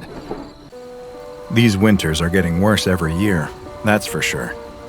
The old cattle rancher doesn't know if it's the climate changing, God's judgment arriving, or if he's just getting older and struggling to keep up. Probably a strong mix of all of it. Whatever the cause, it doesn't change the facts. It's deathly cold out there. His ailing, elderly ma's health continues to deteriorate. He hasn't heard from his delivery driver Jorge in days, and on top of it all, his loyal dog Maribel is out there barking into the darkness of the barn. The rancher heads out to fetch her. He doesn't know what he'd do if she froze. He whistles, but she doesn't look back at him. She just carries on barking up that road into the snowy night. The rancher wades through the snow and peers in the direction she's looking. There's nothing there, girl. Get inside. But Maribel keeps barking. She's insisting. He looks again. Is that? The rancher takes off running up the road. All thoughts of cold immediately gone from his mind, he races towards the figure as fast as he can. His frozen fingers fumble at the zipper on his parka. Icy wind stabs the insides of his lungs. Maribel shoots off ahead of him. There, he pulls the zipper down and wrestles the thick coat off of his shoulders just as he reaches the tiny figure. He drops to his knees and throws the coat over the shoulders of the little girl standing alone in the snow. Quick as he can, he wraps it tightly around her, pulling the hood up and over her head. He takes her tiny shoulders in his hands and gives her a shake. You okay? Hello? Can you hear me? The girl sways for a moment, then collapses. He catches her and in one deft motion scoops her into his arms and takes off back down the road in the direction of his farm. Where the hell had she come from? There are no buildings around here for miles. No one uses that road except Jorge. And in this weather, she couldn't have walked all the way over those mountains. She'd have frozen solid. He bites the finger of a glove and pulls it off. With his bare hand, he clasps one of hers. By the feel of her skin, she pretty much is frozen solid already. He needs to get her warmed up, now. He kicks open the front door and bundles inside with a flurry of snowflakes and an anxious dog at his heels. The fire's not quite dead yet, so he rushes over to the hearth and lays the little girl down next to it. He can barely see her at all wrapped up in his enormous coat. She doesn't seem to be moving. Ma, I'm home. I found someone. The rancher grabs 2 dry logs from the side and throws them onto the fire.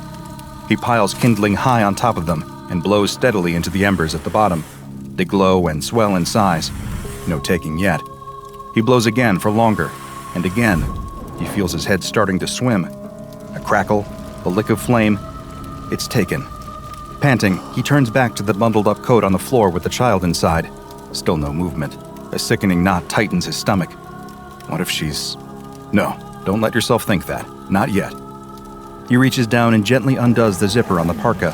His trembling fingers push back the hood. She's pale. Deathly pale. Her dark brown hair is wet and clings to her scalp. The tips are frozen. At a guess, she must only be 9 years old. Eyes closed, lips a sickening blue. But that's not the color that scares him the most. On her neck, there's red. Delicately as he can, the rancher takes the coat off her shoulders and hangs it up by the fire. She's dressed only in a plaid shirt, way too big for her. It looks like an adult's shirt, similar to an old one he used to have years ago. But on her neck, her hands, her feet, is that same deep red, layers of blood frozen to her skin. He sits back, his mind blank. He's seen that much blood before. Sure he has. When you work with cattle, it's an unfortunate part of the job. He's seen cows bleed out during childbirth. The girl in front of him, she's the same color as those orphaned calves that lie crying on the floor. A groaning sound fills the room. The rancher looks across at the armchair where his ma sits. She doesn't look at him, doesn't look at the girl on the floor. She just stares into the fire, same way she always does. Ma groans again, trying to express something she doesn't understand, being in a world without living in it. Ma, it's okay. Sorry if I startled you. We have a guest with us.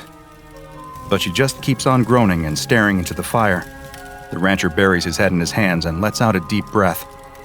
Only the sound of his breath is joined by another, a tiny breath rattling and rasping through a damaged child's throat, trying its best to keep its host alive. The rancher opens his eyes and stares at the child. She isn't conscious, not by a long shot, but she's breathing, a little at a time. The icicles in her hair have turned into rounded droplets of water that glow by the heat of the fire. He snaps back to his senses. He's not doing her much if she's just lying there soaking wet. He runs off upstairs and grabs some towels and a fresh flannel shirt to wear. After several minutes of drying her off, he's confident enough that he's got most of the water off. There's still a lot of blood caked to her skin, but as far as he can tell, there's no wound anywhere that it could have come from. Brow furrowed, he leaves her under a bundle of blankets and fills up the kettle with water. Hanging it carefully over the fire, he walks over to the cabinet and fishes out a tin of cocoa from the top shelf. Hasn't been used in years, but should still be fine. He would make it with milk, but she's probably dehydrated. Lifting the kettle's lid with the poker, the rancher pours the brown powder inside and waits for it to boil. The little girl's eyes are open now. She's staring into the flames. Her lips are looking a little more pink, her skin a little more blotchy. You're safe here. Just stay by the fire and warm up a bit. You like cocoa? The little girl drags her eyes away from the flames. Her expression is mostly blank. She looks too tired to be confused. I don't know. I think you will. Ma always gave me cocoa. Okay. And with that, the farmhouse falls silent. The little girl stares into the fire. The rancher watches her, finally feeling the wave of exhaustion crashing over him. His ma has fallen asleep in her armchair. Only Maribel stays awake through the whole night, staying close to the little girl by the fire, occasionally licking her toes to try and warm them up. By the morning, the snow stopped, but the huge drifts remain. As the rancher walks across to the barn, he finds it hard to believe that just a few hours ago, the winds were whipping at his face as hard as they were.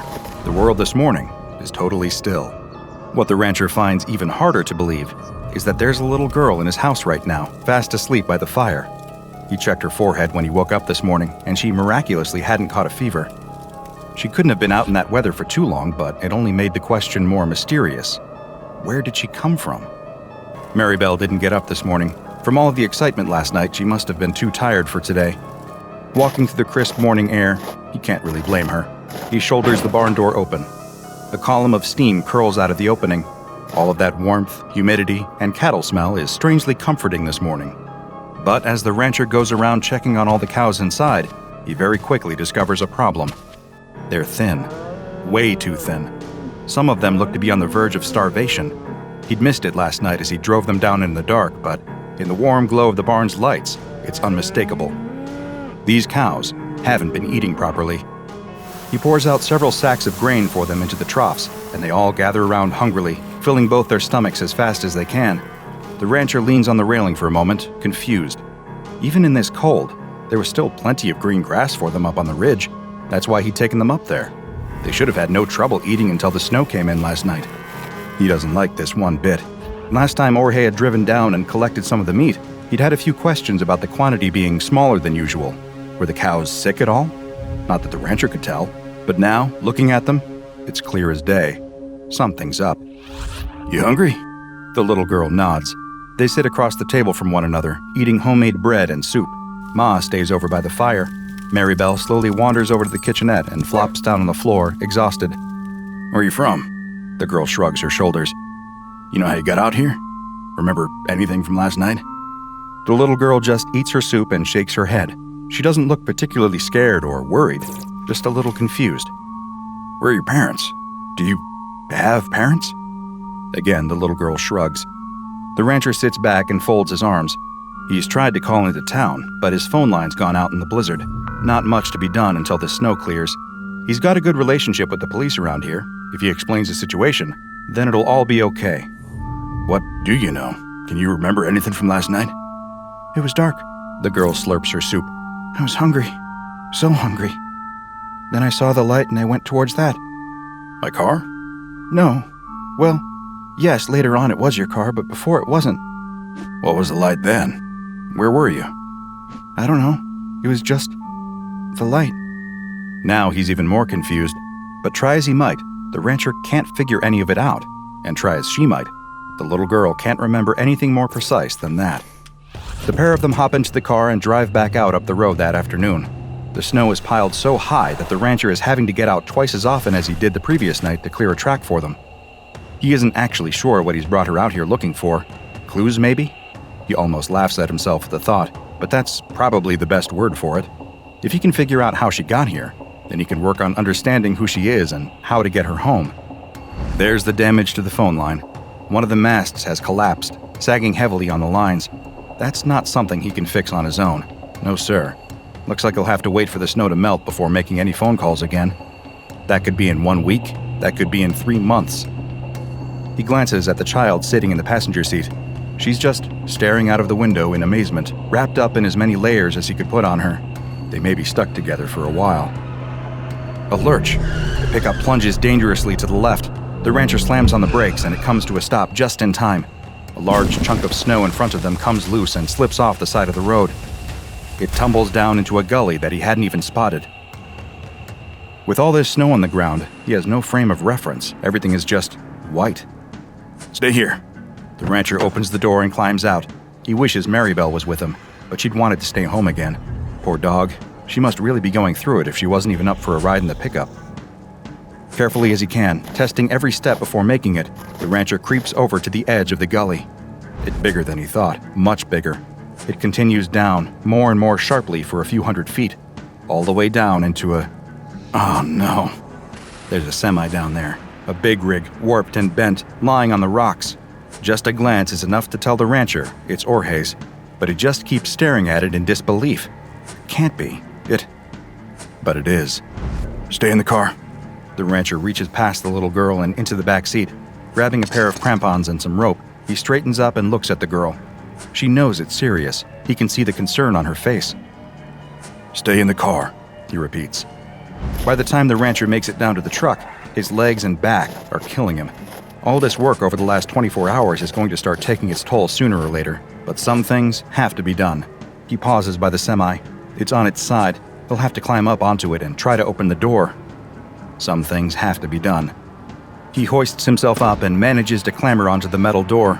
It's badly crumpled, and the window is smashed in. He doesn't fancy his chances of being able to get it open. One look through the window shows him that he won't want to do that anyway. Blood coats every inch of the inside of Jorge's truck.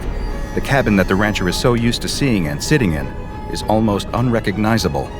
Smashed glass is sprinkled across every surface with a dark brownish-red layer of gore frozen into everything else. There, in the midst of it all, still wearing a seatbelt, is Jorge's body. It dangles like a limp carcass at a butcher shop, like the cows he hangs in the slaughterhouse. And like those cows, a large chunk of Jorge is missing. His fat stomach is gone, not just cut open, but gone. The tops of his thighs, too, and much of his chest. So much of him is just missing. Open arteries and lifeless nerves dangle in place. That must have been a hell of a crash. The rancher reaches over and pulls Jorge's cap down over his eyes. Not much else to be done right now. No way he can clean this mess up by himself. But as the rancher climbs up the valley, his mind starts to connect some dots that leave a sick feeling in his stomach. He's seen that much blood somewhere else, or rather, on someone else, just last night. He slams the door to the pickup shut and starts to drive back down the track. Since the snow stopped, all of the drifts that he'd cleared earlier remain clear. It's only a few minutes' drive back down to the farm. He doesn't say a word the whole way, and neither does the little girl. She clearly senses something's up. The sick feeling in his stomach remains.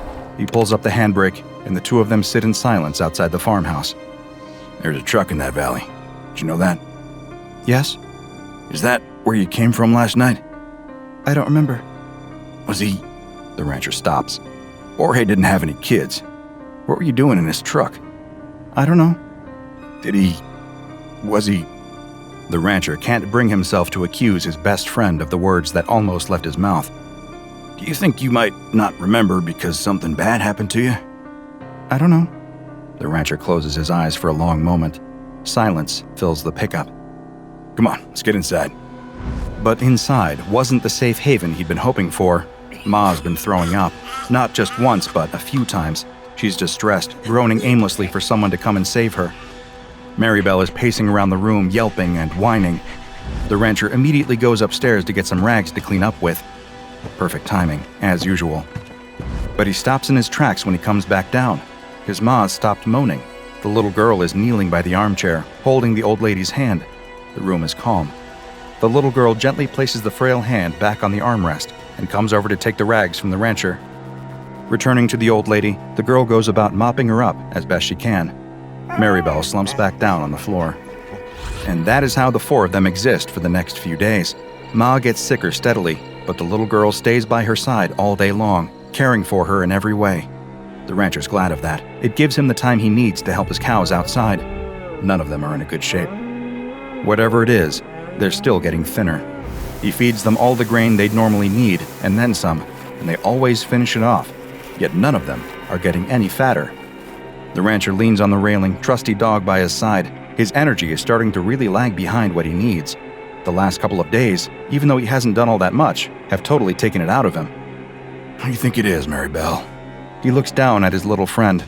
She's looking thinner too, actually, but she's been eating just fine. It hits him. Tapeworms. As soon as the word comes into his head, it makes total sense. His cows, his entire herd by the looks of things, have been riddled with tapeworms. Oh, hell. He hasn't got anywhere near the amount of medicine needed to give some to all of them. Even if he did, a lot of them are looking pretty far gone. The chance of reinfection would be high. He needs supplies. He needs Jorge. Maribel whines softly next to him. He knows what they have to do. Laying Maribel down carefully by the fire, the rancher administers the tapeworm medicine. For a few hours, they lie there together. He strokes her side, waiting for her to pass it. The little girl watches over his shoulder. His ma sits back in her chair, mumbling to herself. He hasn't talked to the little girl anymore about Jorge yet. He isn't sure what there is to say. Maybe he should ask if Jorge was sick. After all, the cows clearly have had these tapeworms since before the other night. Jorge may have picked up contaminated meat from him last time he came. Maybe. Maribel passes the worm on the rug. Ugh, the smell. The rancher uses the tongs next to the fire to pick the worm up. It's long and pale. And dead. He tosses it into the fire and puts the tongs in the flames for a bit to sterilize them. The worm sizzles and pops in the flames. The sound makes his stomach crawl. The rancher glances around and sees the little girl staring at the tapeworm. He looks past the girl to his ma sitting in the chair. Her turn next. But as that night and the following morning reveal, it's too late.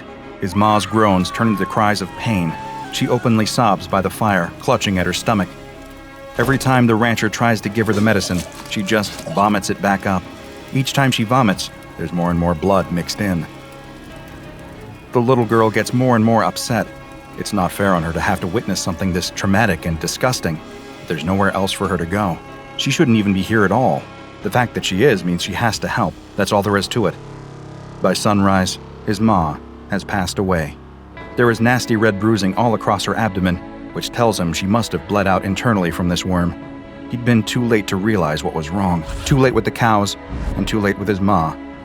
He covers his ma with a blanket and tells the little girl not to go and wash her hands. He needs to check on the cattle. Sure enough, during the night, a handful of them died too. The calves. They were the ones to go first whenever something like this happened. Mother cows stood over their calves, licking their heads, willing them to wake up. The rancher drags each body out to the back and burns them. He can't risk any more contamination. As the carcasses burn, he allows himself to cry. But when the rancher comes back into the house, it's full of noise, a noise that takes his brain a long time to comprehend. Crying, but not his own, not the little girl either. No, it was a new sound. It was a baby, a newborn child screaming at the top of its lungs. The rancher can't believe what he's looking at. The little girl is sitting at the hearth with Maribel at her feet.